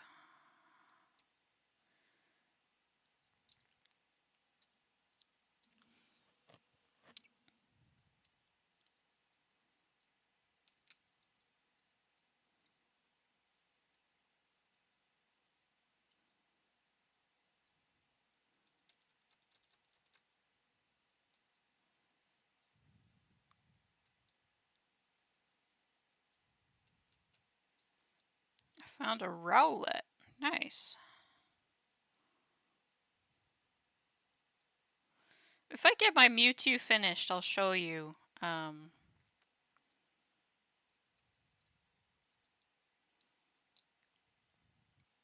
maybe, heck, we can build it on stream. Maybe we can do that at some point. I have a lot of kind of just random bits and bobs out there, like the Mega Construx from earlier, just something I found and wanted to share before they went on my shelf. Lucario and Cinderace? Yep. Are you looking at USA Gundam Store? I think right now they have a... I don't know if it's right now, but I do remember getting an email not too long ago talking about how they were having a sale on Pokemon kits.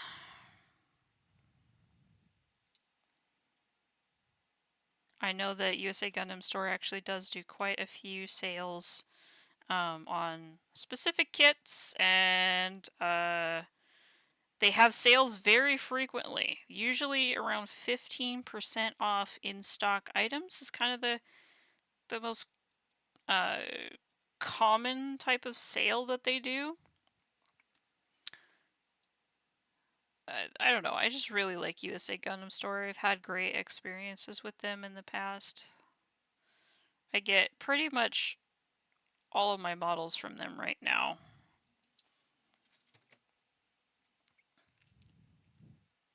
He has no idea.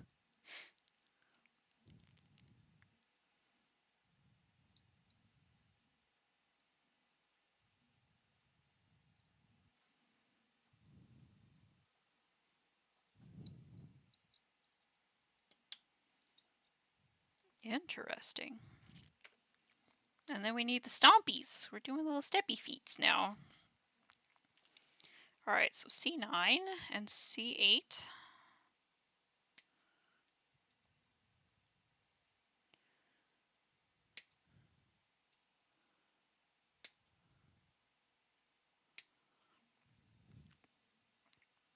Something else that you can kind of use to make decisions is if a certain part that you're spending like 9 years cleaning is going to be covered up, save yourself the energy. I need to get better about that. Woo! No! Flying parts! Oh! Alright, B1 and B3, that's those guys over there. So we can put this down for now. My table is slowly becoming more and more orange. It looks like Cheeto dust. Maybe we should name this guy Cheeto. I was thinking of this fun little thing of giving my models call signs. At least the more important ones to me. I've thought of a couple, but it'd be kind of fun to think of a call sign or something for some of these Zoids that we're putting together. Yep, Yep, good syntax use. Quality.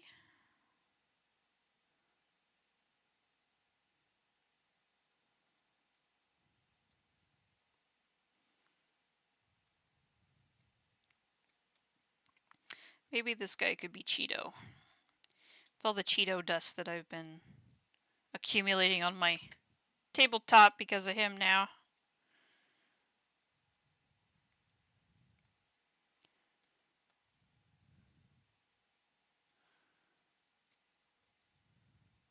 I'm just going to gently scrape this one because I kind of want it to be a flat surface so because I want to sit flush on the inside, but I'm not going to spend a lot of time trying to get rid of like tear marks or anything like that.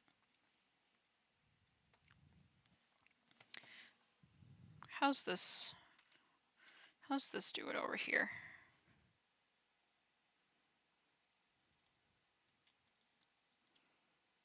Yeah, it's nice and dry.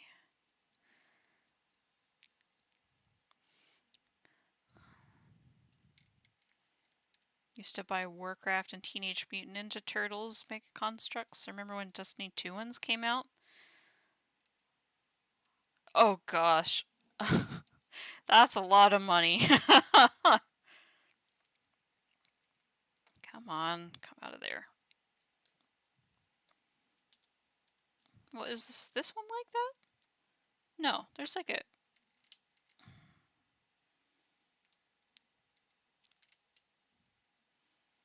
Being a little more forceful than I'd like with this piece. Yeah, okay, they look about the same.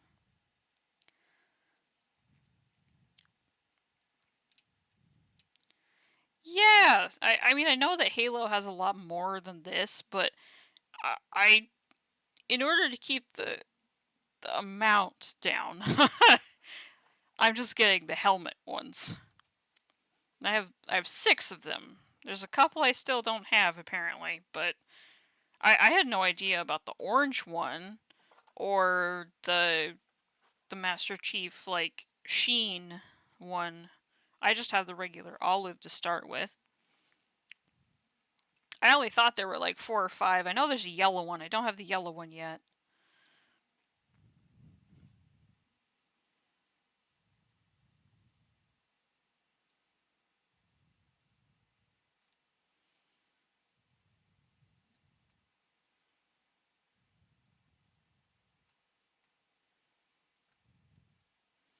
But yeah, in order to keep my collection down, I've definitely taken to only accepting one. I collect a lot of Mega Construx. Oh, sorry, I was not... How did I lose the knife that's consumed so much of my blood it could legally qualify as a mosquito?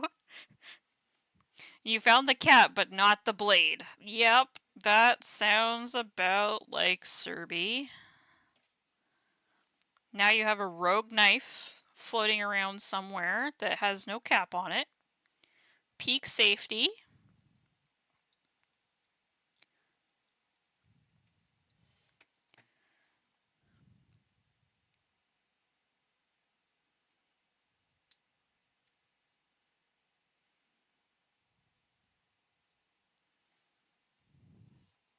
I'm just waiting for you to be like, screw it. I bought 3 more and they'll be here in 2 days.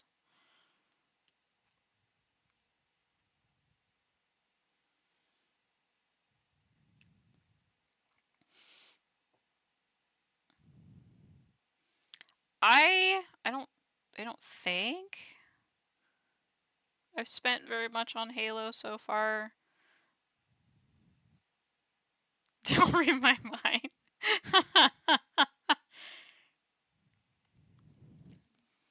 If you lose one thing, you will buy like 9 more of the thing, so you never lose them again. Or if you lose them, it takes you longer to run out. The Void has claimed them all as their own.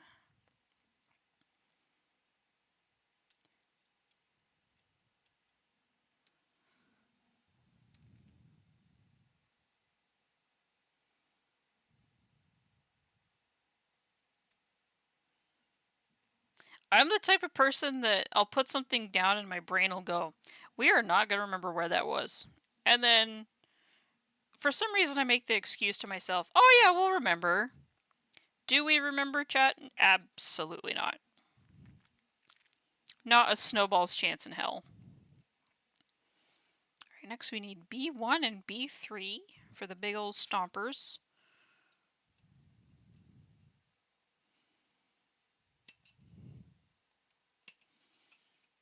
Oh, that one just let go without any prompting. Oh, this one did too. Interesting. I can respect a clean break. Alright, so this is B3, this is B... Oh, wait. Ah! I think it's B2. That's B2. And we need B3 and B4.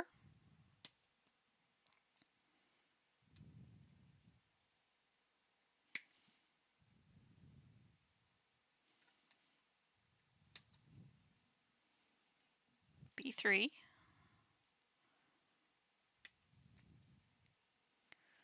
You lose stuff and replace it with more? Yeah. I mean, I can sympathize with that way of thinking. I just am a person that tries to have a spot for everything. So if it doesn't have a spot, I try not to, like, go too far into it. But I will give you a little bit of a spoiler in no way. So on top of the helmets, I needed... Like, it was around Christmas time, I think, and they were having sales, and I ended up doing a terrible thing. Oh, my sticker's still on it. Ew.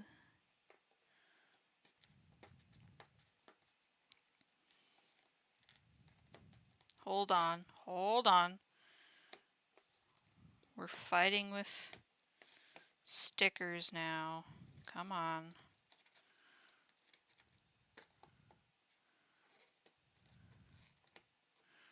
Gently. Gently. But I don't know if you're familiar with, like, the world of Halo stuff. Like how they did the stupid thing where they were like, we're gonna have everything be one single scale.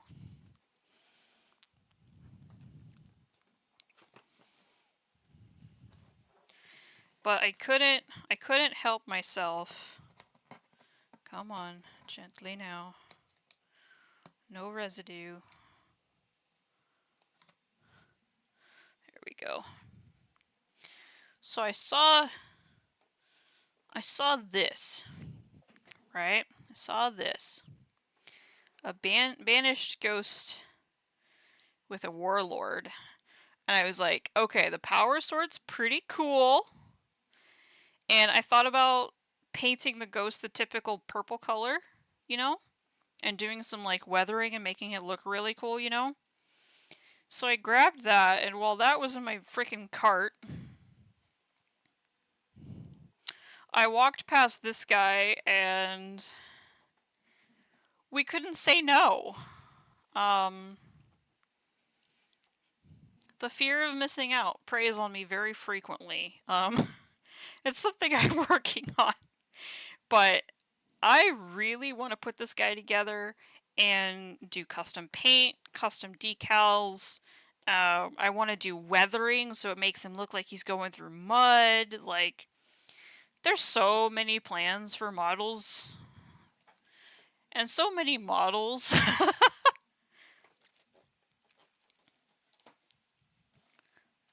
I guess that's a good thing, right? Though, like we won't be running out of content anytime soon. There will always be something to build, which is nice.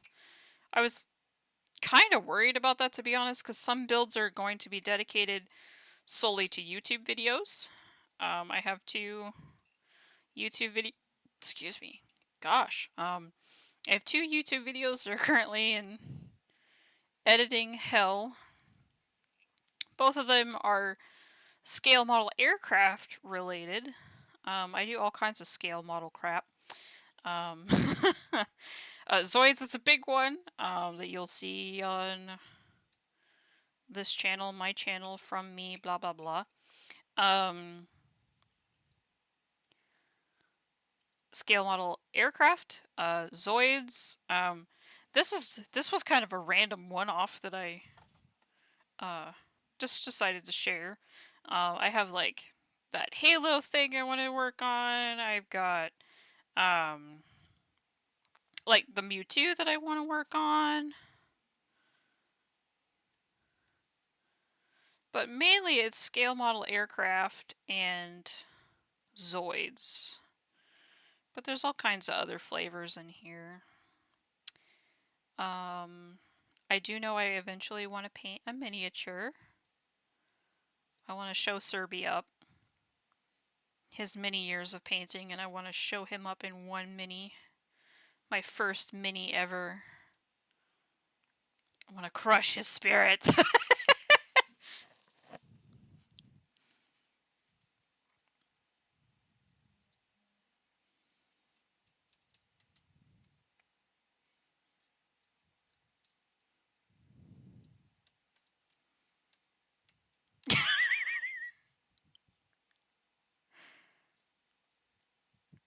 It's okay, Serby. It's okay.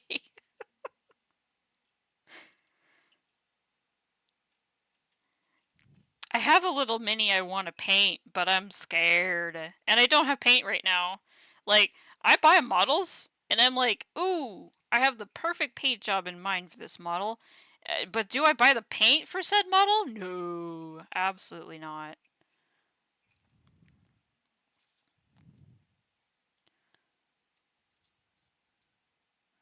Like, I have some paint, but definitely not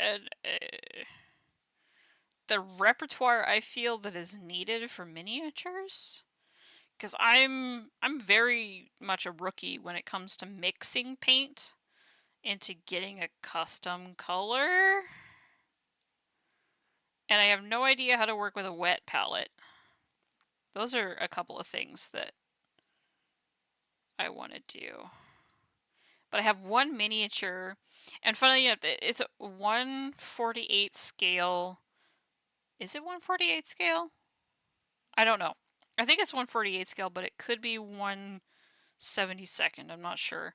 Of Tom Cruise, and hold on, let me finish.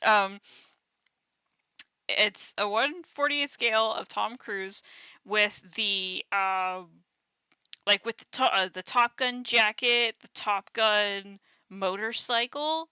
So I wanted to paint that miniature and like put it in front of the F-14 Tomcat that I have.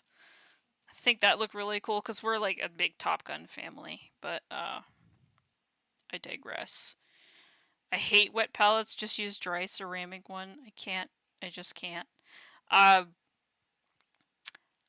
I am not sure how I'm gonna feel about a wet palette, to be honest, because I think I tried to use it one time and then it just kind of did not work as I had hoped. But then again, I didn't use it in the proper sense, and I think I used oil paints instead of acrylic paints. So the oil paints, like oil paint, just never dries anyway.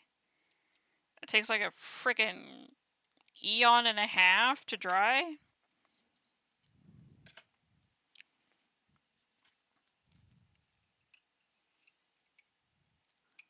I don't know. Like, my first experience with the wet palette was a salt mine. I was really salty. Assembling Pteranodon. Okay, so we're gonna do... Actually, hold on.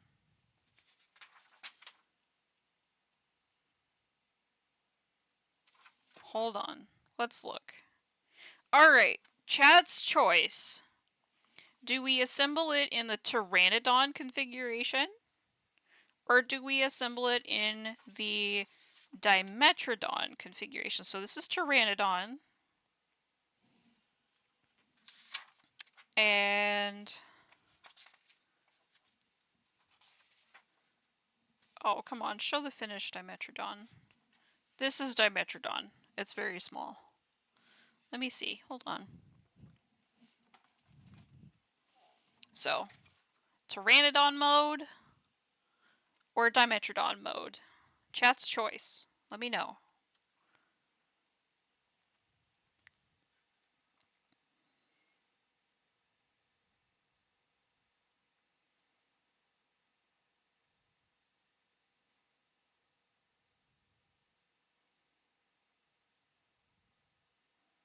It's either upright stance or flat stance. Or we can just build it one way and then pose it to the other. But I wanted to give you guys the option. Flat, so the Dimetrodon. Okay. I've got one vote for Dimetrodon. Anybody else? You have 10 seconds to comply. 9, 8, 7, 6, 5, 4, 3, 2, 1. Okay, we're doing Dimetrodon. So we'll skip this section. We'll go straight to here. Assembling Dimetrodon. Step 1, C15, or C15, good God, C5, C7, C3, and C4. So C3 and C4 are the weapons that go on either side of his face, looks like.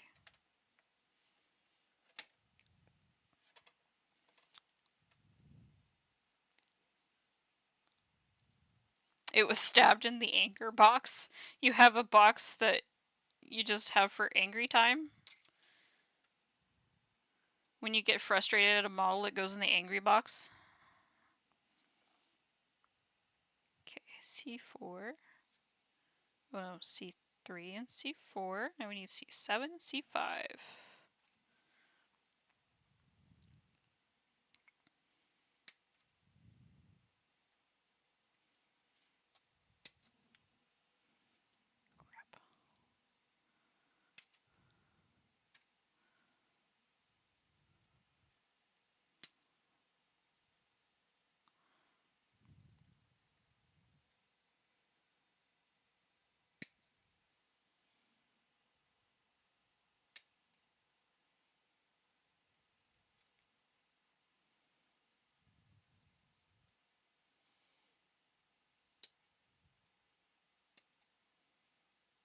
Goodness, this was really in the sprue. This is one of those thicker parts that you kind of need to be mindful of. So, C5. Oh, FedEx! Can't wait for them to yeet a package at somebody's door. I looked out the window and saw FedEx driving by. And C6 is something else we'll need here. So C7, and we'll get C6 out.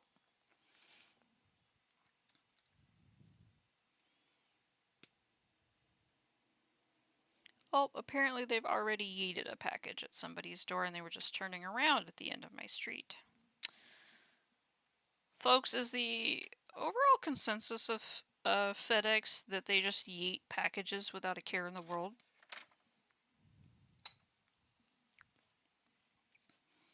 Because that's what they've done to me several times.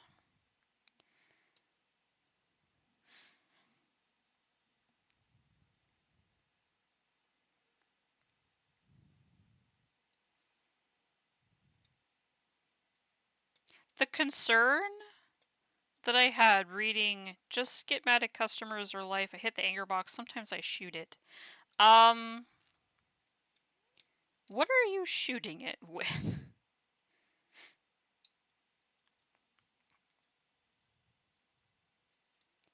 Because here in America we call that a desk pop.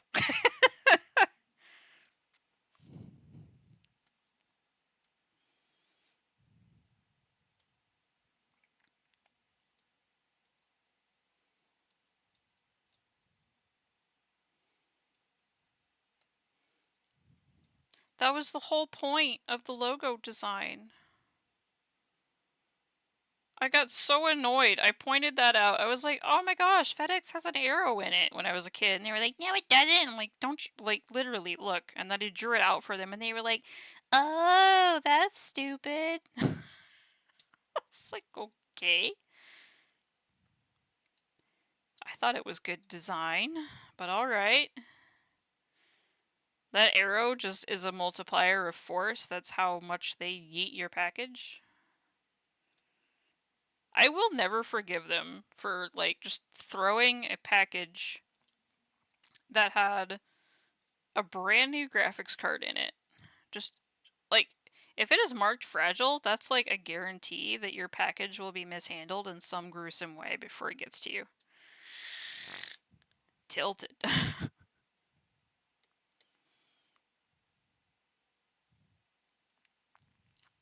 Serby, no.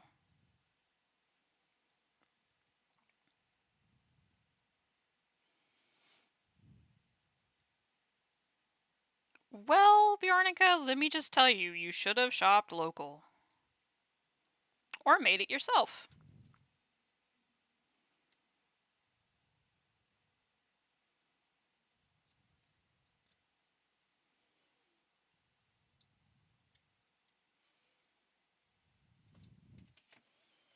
Could have always made it yourself. Buy yourself the leather. Now you've given me an idea, Bjornica. Because I do have leftover scraps of leather. Why did you do this to me?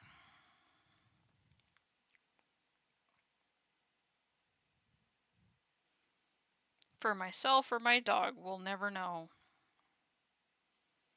He could use a new collar, though. I haven't got him a new collar in a long time. He doesn't really wear a collar because when he's inside, I take the collar off of him so he stays less itchy. Because his fur is kind of thick, so it seems to aggravate him more often than not when he's smacking at it with his foot.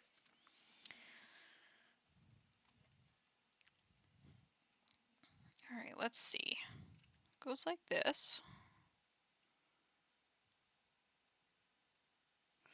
Then we got it like this. And it's just before the bend. So we've got this guy that goes right here. Okay.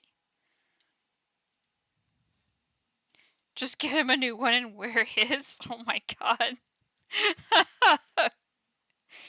I unfortunately don't like his color, and I think I'm gonna keep that that divide between them. Yeah, that'd be kind of weird. I don't know. I don't know why, but it feels kind of weird. That hits my weird thought button.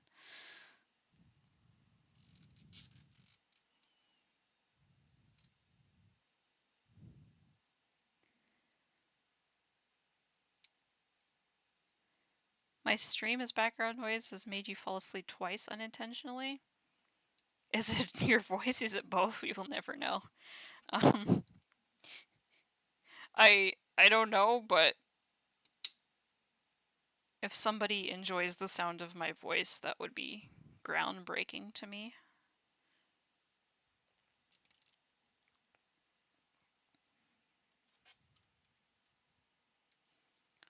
Look at this funky little dude. So far, this is just weird. Prepare to have my ground broken. I have no earthly clue why anyone would enjoy the sound of my voice.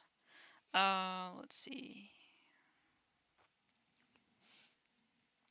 Yeah, how would you lose a mattress? How? That's a whole mattress. Granted, some mattresses now have a really small footprint. Like they get put into like a 3 foot by 12, a 3 foot. Yeah, like a 3 foot by 1 foot box, a 3 by 1 box. And then somehow it like inflates over 72 hours to become a queen mattress. So weird.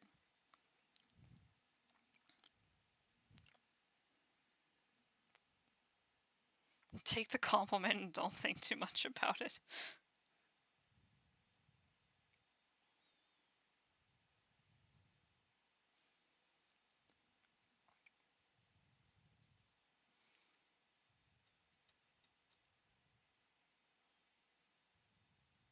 Oh dear. We have bred bad ideas.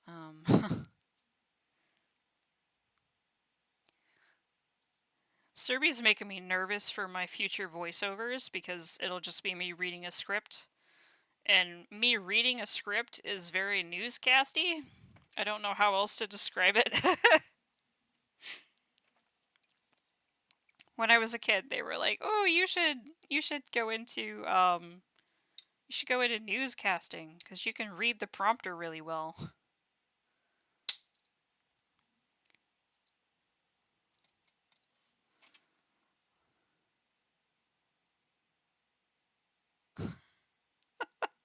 I don't know why I was thinking of Bruce Almighty with the whole teleprompter scene, where Bruce is changing the script on poor Evan.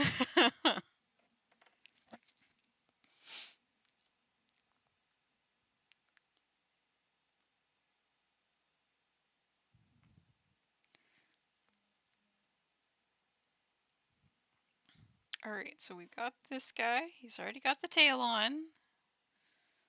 Things are happening now. Alright. So we've got this underpiece that parts assembled in step 1. Okay, yes, okay. Parts assembled in step 6. Where does it exactly go?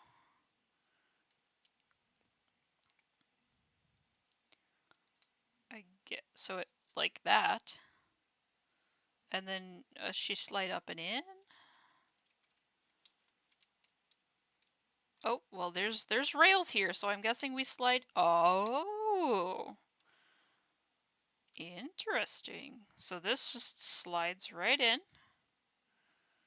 We've got to attach the head. Then we've got the sail. This is weird.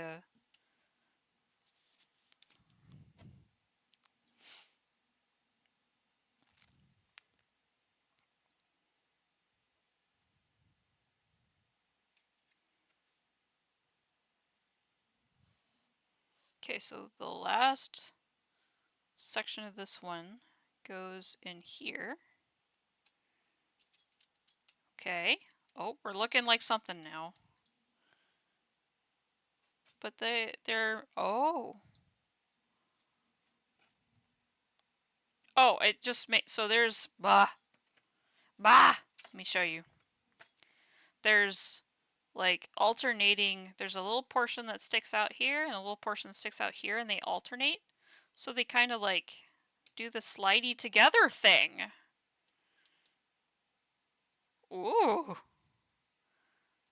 Interesting. Okay. You just gotta be careful when you slide them apart. That seems like a point that could fail pretty easily, honestly. And these two points like to overlap, so you have to make sure that they... Yeah. What is happening in chat right now, y'all? The knives are multiplying. There's a whole village of them. That is definitely Serby's energy. My cat ran away a week ago. Yesterday I found him. Today my one came back, and now I have 2 identical cats. Yeah, where'd your second cat come from? That gives me big vibes of like the person that literally like saw their cat roaming the streets, so they went and they grabbed their cat, and then now they have another cat because their cat came home, and it's like, whose cat did you literally just go and like yoink off of the streets and now claim as your own?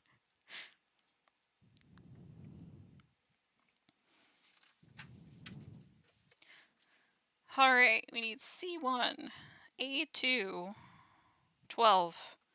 Holy brain. Alright. Oh, we're down to the last little duders in our sprues here. Let's just cut the rest out, shall we?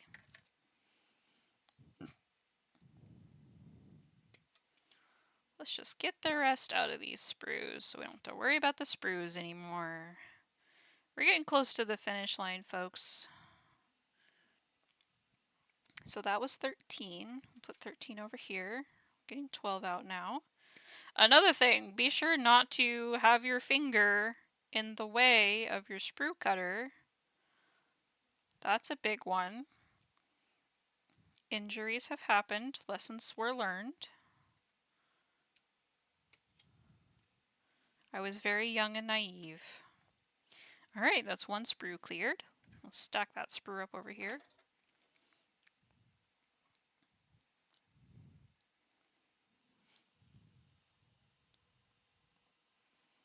You don't... Oh man, Serby. I don't know how I feel about that. Please don't consume mystery sandwiches that you find in your room.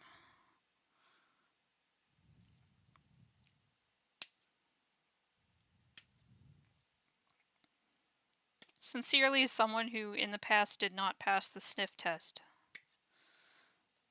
C1, then we'll go C2.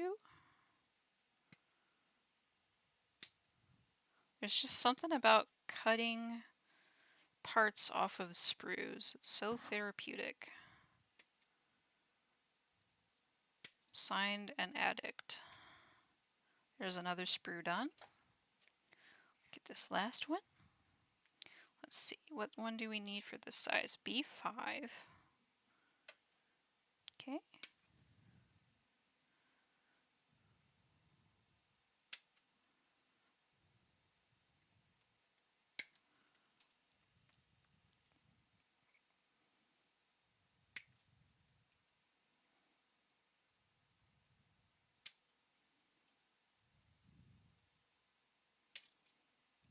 And like that, we are done with our 3 sprues now. We're close to our final assembly here in Dimetrodon form.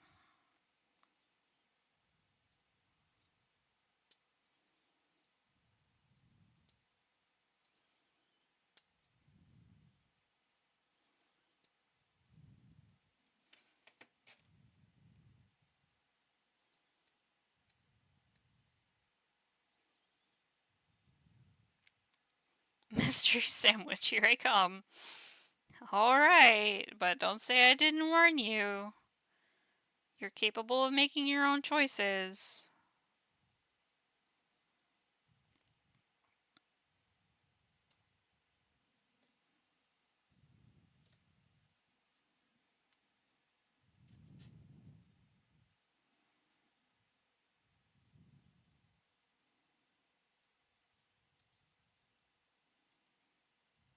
I'm just waiting for the inevitable, like, maybe 4 hours from now, message in the Discord, I've made a mistake.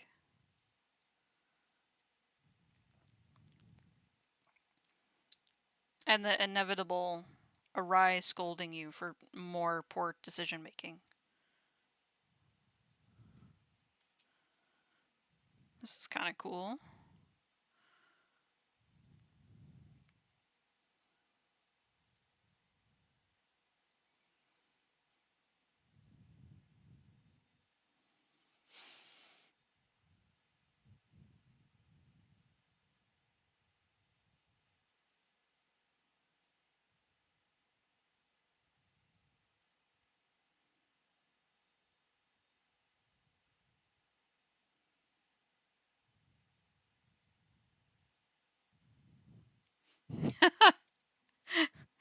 Lives in California, has a wall of unsecured swords. Sounds about right.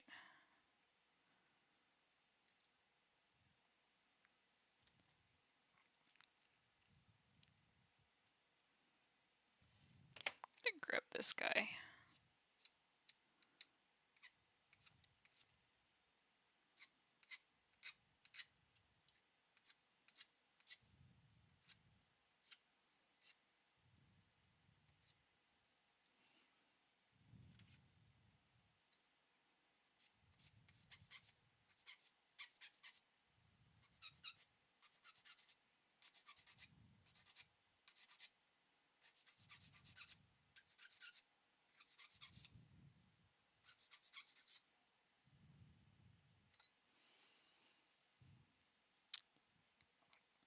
Hildy, I don't know why, but you just literally gave me like Final Destination vibes from that. I think I immediately like thought about there was a scene in like the previews of one. Like I think I watched one Final Destination movie and never watched another one because it was just like it stuck with me too much. I was too young to watch Final Destination, but the person that was watching Final Destination wasn't. So I got to sit in and watch with them. But it makes me think about the scene where like the there's the person on the massage table and they have acupuncture needles in them and then they fell off the table. I don't know why, but that gives me the same vibes. Like, it makes my skin crawl, bro. Oh god. No.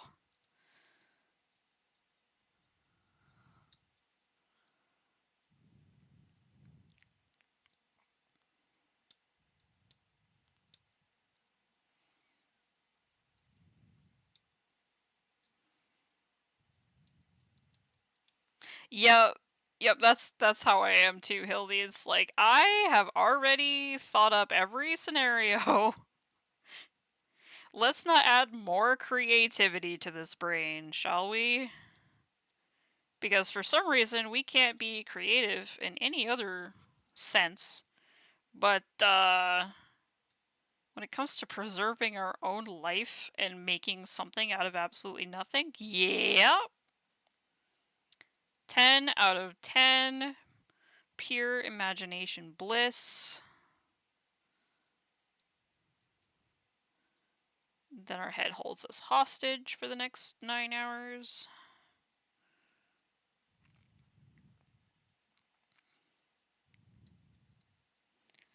I mean, if you want to flirt with death, okay, I guess. You're just literally staring death in the face when you go to bed, going, try me, bitch. And I'm gonna tell you, he does not like being teased.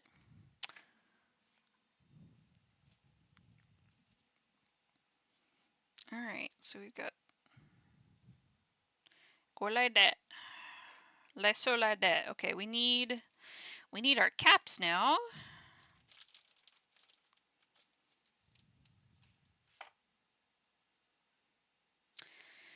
Oh, Serby.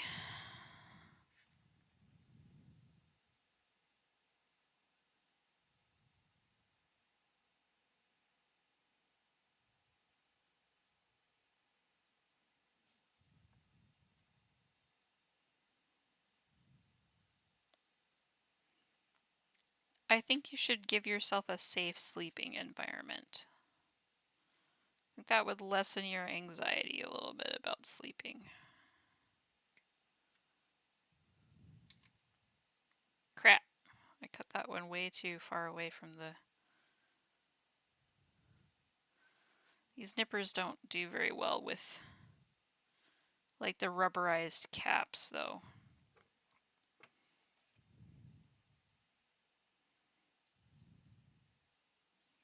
I think you should work on making a safe sleeping environment, Serby. I think that would help. I, for one, I can't go to bed without having, we're gonna have a vulnerable moment. I cannot go to bed without having some form of noise play, because my brain is very loud and likes to tell me all about my shortcomings as I'm going to sleep. So, I play a YouTube video as I'm going to sleep, so that my brain has something else to latch onto besides impending doom and dread.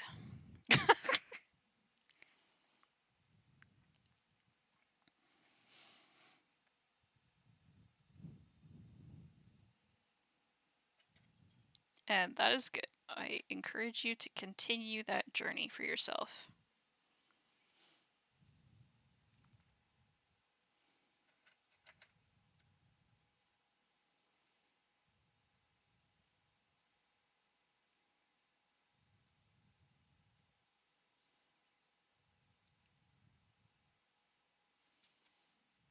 I feel like I'm doing this backwards.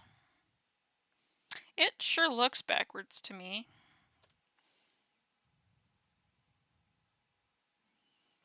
Wait, let's look. B5. Alright.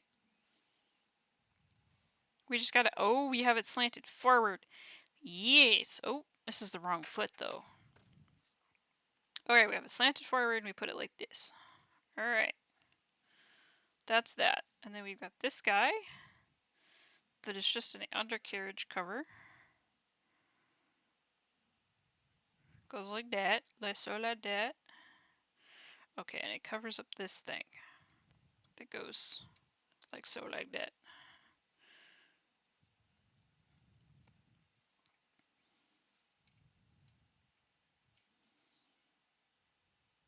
That is the weirdest way I've seen these legs juxtaposed in a manual. I've got to... Ah! Come back! No, no running. Cease, desist!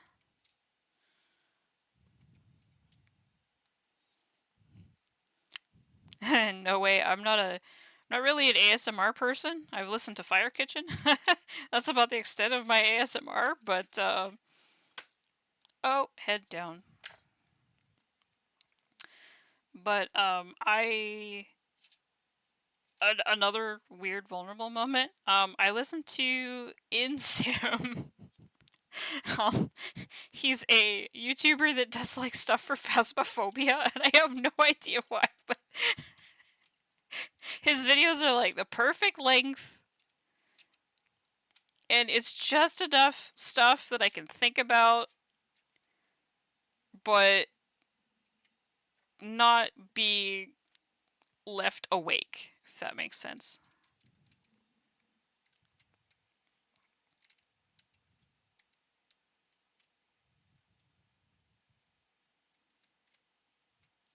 What did you expect, Serby? Honestly. Oh, so this is like for it to walk and everything. Interesting. Oh, and you have to lift the head up and down to... Wait a minute.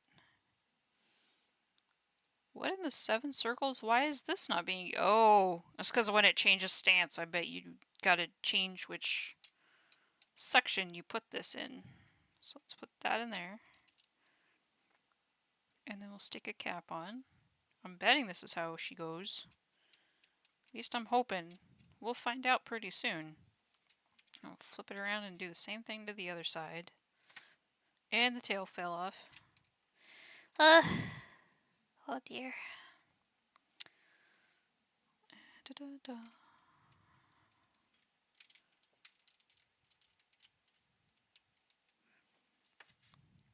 Oh, where's the foot?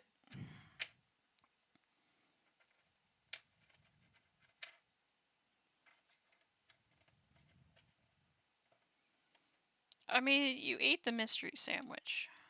Like...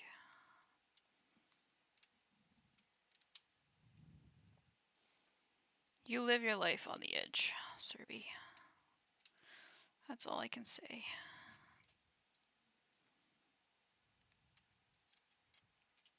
In the danger zone.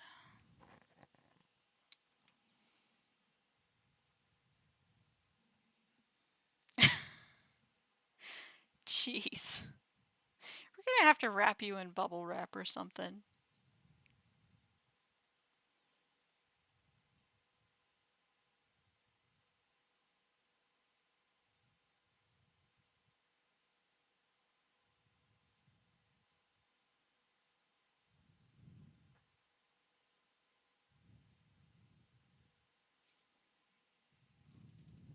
Not all of you. We wouldn't wrap all of you in bubble wrap. Just enough. Just enough of you. That you could stop causing trouble.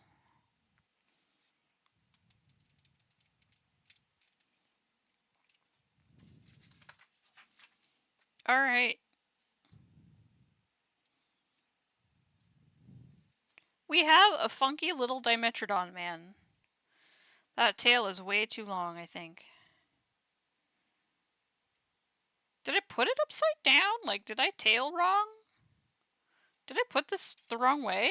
Am I dumb? No? Okay.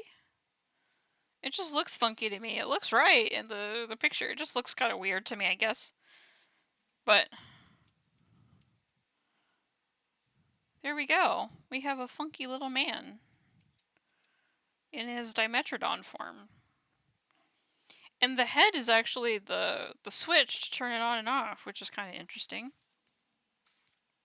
So before we go, I don't know if we'll have time to put him in his Pteranodon form before my alarm goes off, but... Oh! He walks! That's cute! He's doing his best. That's adorable. That trigger is a little, or that thing is a little hard to do, but here's what he looks like. At least in Dimetrodon form. Let's see how fast we can get him into the Pteranodon form. Because standing upright like this, I think, would be a better way to store him. Let's see. Alright. Speed run! And then we leave.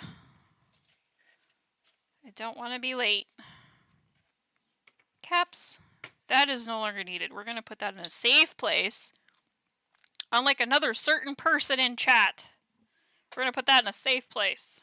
Where it can no longer harm us.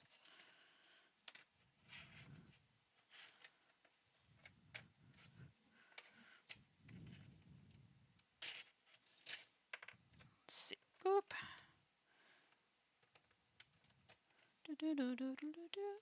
This song's a bop.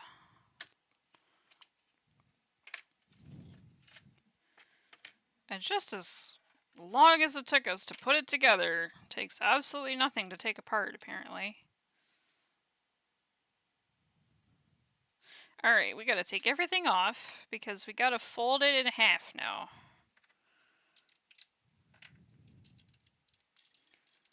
Ah! Oh, this part slides. We gotta remember that. Slide. Take this off. Take this off, and now we're back to the bare bones. And apparently we've gotta put this like this time. So we've got that. So the tail...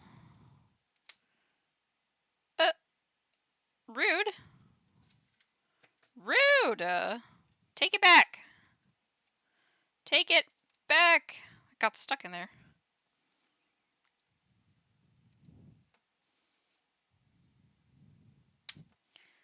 He's getting stuck inside it. Come on, come out of there. Come out of there! Ah! Okay, we better take these off because these go on the head now. So this is like a total conversion. It's not like an easy, like, change your stance. You gotta completely disassemble this guy because you gotta fold this up. That's kind of funky. Oh boy. Do I have pliers? Because, boy, does that not want to come out.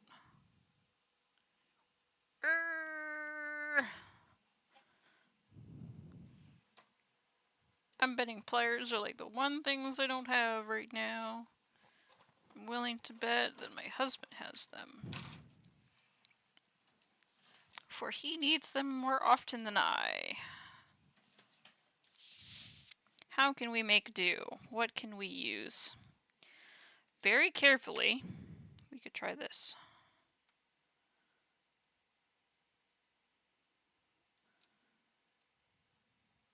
We're just gonna get it right underneath. Ah! My alarm! Very soon, my alarm. Ah! We did it! There we go.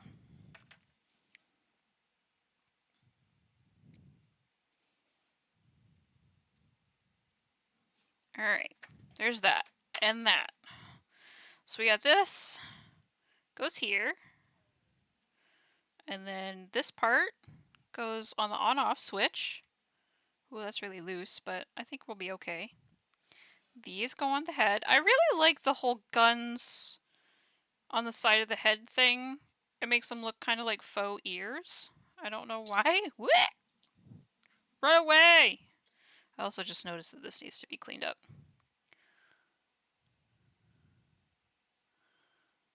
There we go, I think. Let's hit it from the other direction.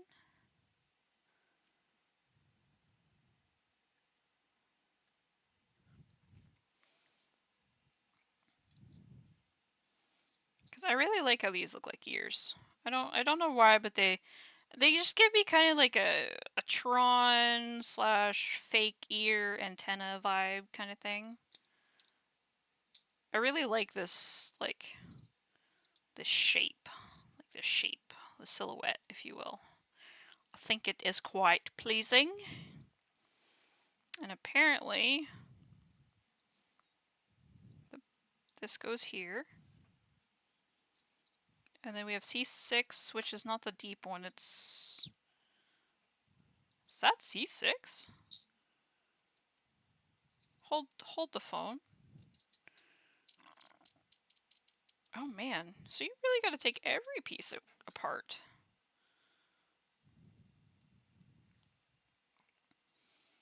So you gotta make a bit of a decision, I guess, and then stick to your decision. Because if you're just playing with this as like a toy and you're just like doing like a mock battle kind of thing, I could not imagine, like... it's dangerous, let's not do that. Alright, let's even pressure this bad boy out. If I can get my fingies on it. Come on. And of course it's a straight up and down.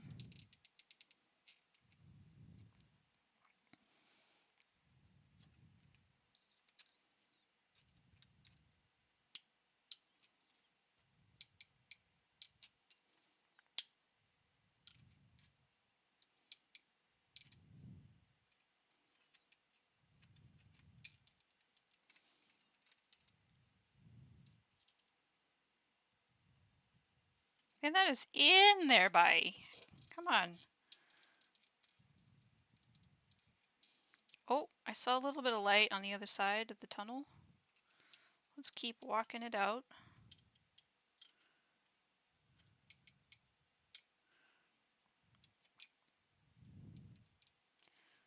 Watch, I'm gonna get this part out and it's not gonna be the one I need. I'm gonna bend this bit. Oh, here it comes.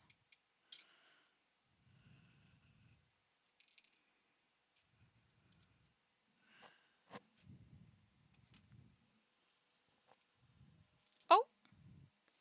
Give me 1 second, chat. I'm receiving a phone call. I think that's the vet's office.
Oh boy, that was not the vet's office. They always get me, like I'm expecting something, you know? Like you're expecting a call or something, and then bang, telemarketer. Oh snap. Did I put the tail on wrong? I did. I was like, what? Wait? Oh, so it goes on this one. Okay. You were assembling the wrong way anyway. This is what being in a rush does to you.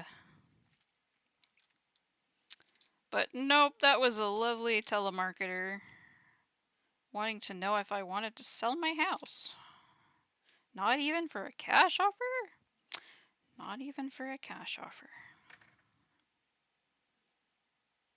This is cool. This looks like another, like, cockpit. It's kind of neat. Then we got this C6 goes here now. Like that.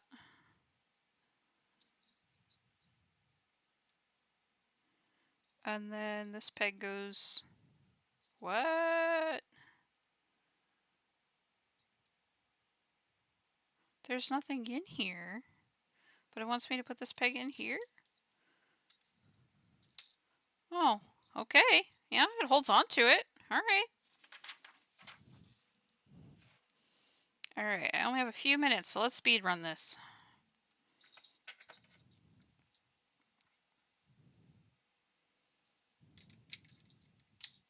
Got this. A12, which one's A12? This is 13. So this A12 goes on this side. Right here, looks like. This one goes on the other side.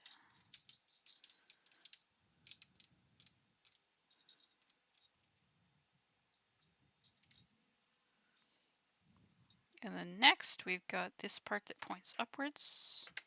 Wait, we're holding it here. We've got to take the wings apart. Again, be mindful of this joint. Got this.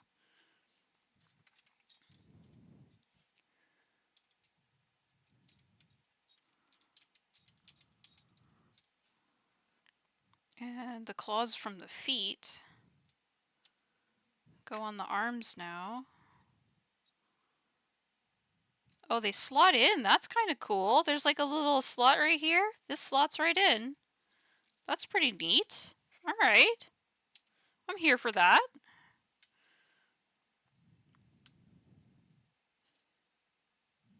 Oops.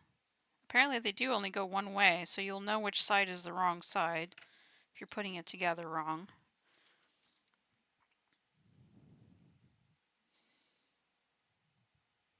And apparently these parts now combine with this. Okay. So we've got... What about this? Oh, does this just... Well, how does it... What? C1. C1? Is there a number on this one now? It's this one. Because it's got the post going out. But what is it trying to tell me to do?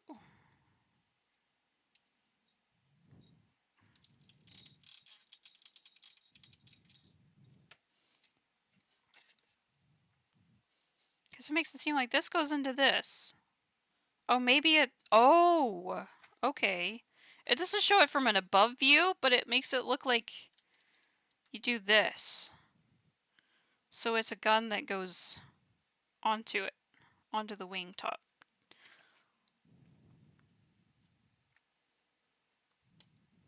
Like that. Okay.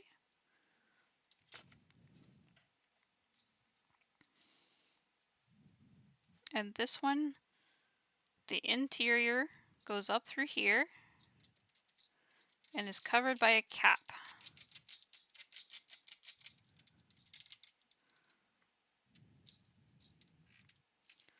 And while we're here, let's do the same with the other wing, since now we know what's going on here.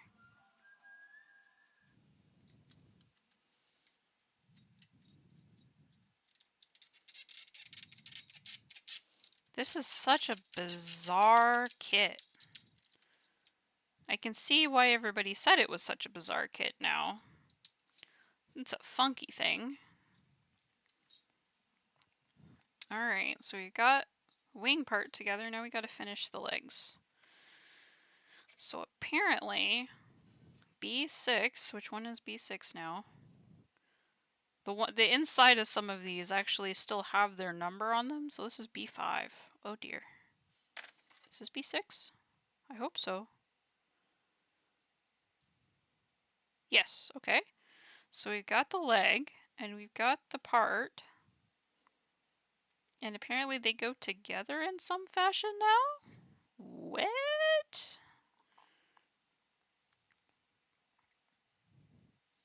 I don't know what they're... Oh, you sit it like this then? I am confusion.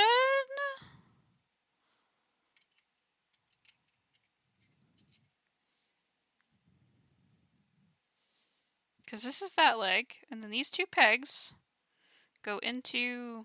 Okay, here, like this. There's two tiny little pegs right here that go into two tiny holes right here.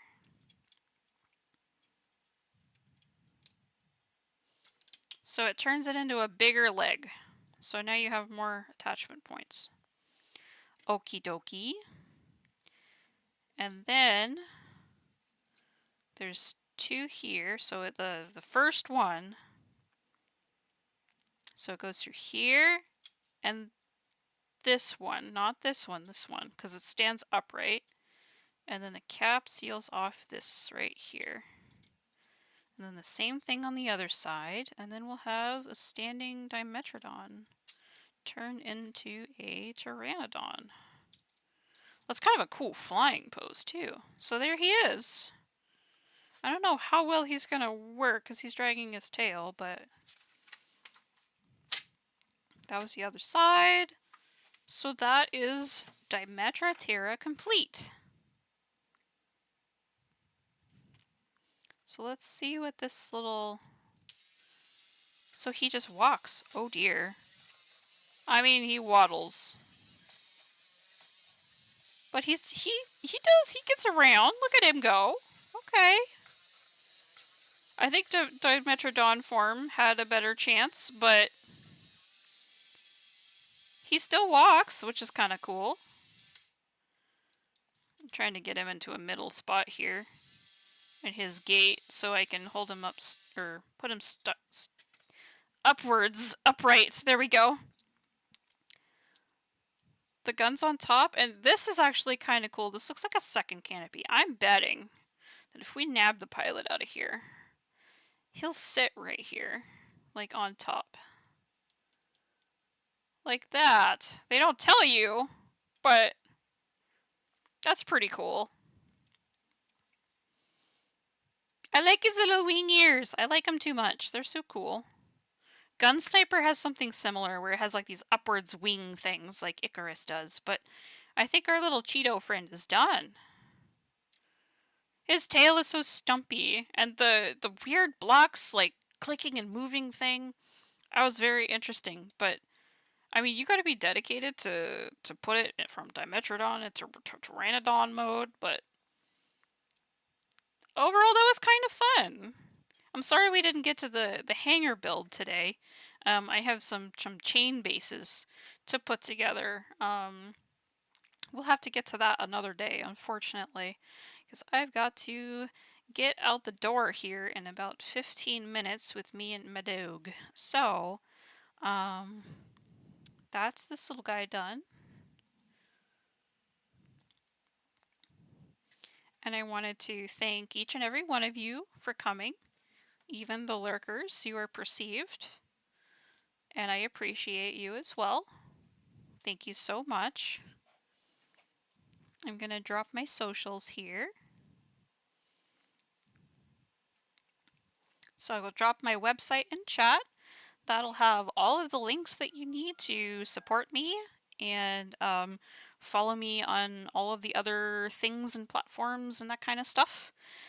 I currently don't have any plans to become an affiliate, so the best way to support me right now is through my Ko-fi, which is also linked in I believe it's linked in the description and it's on my website.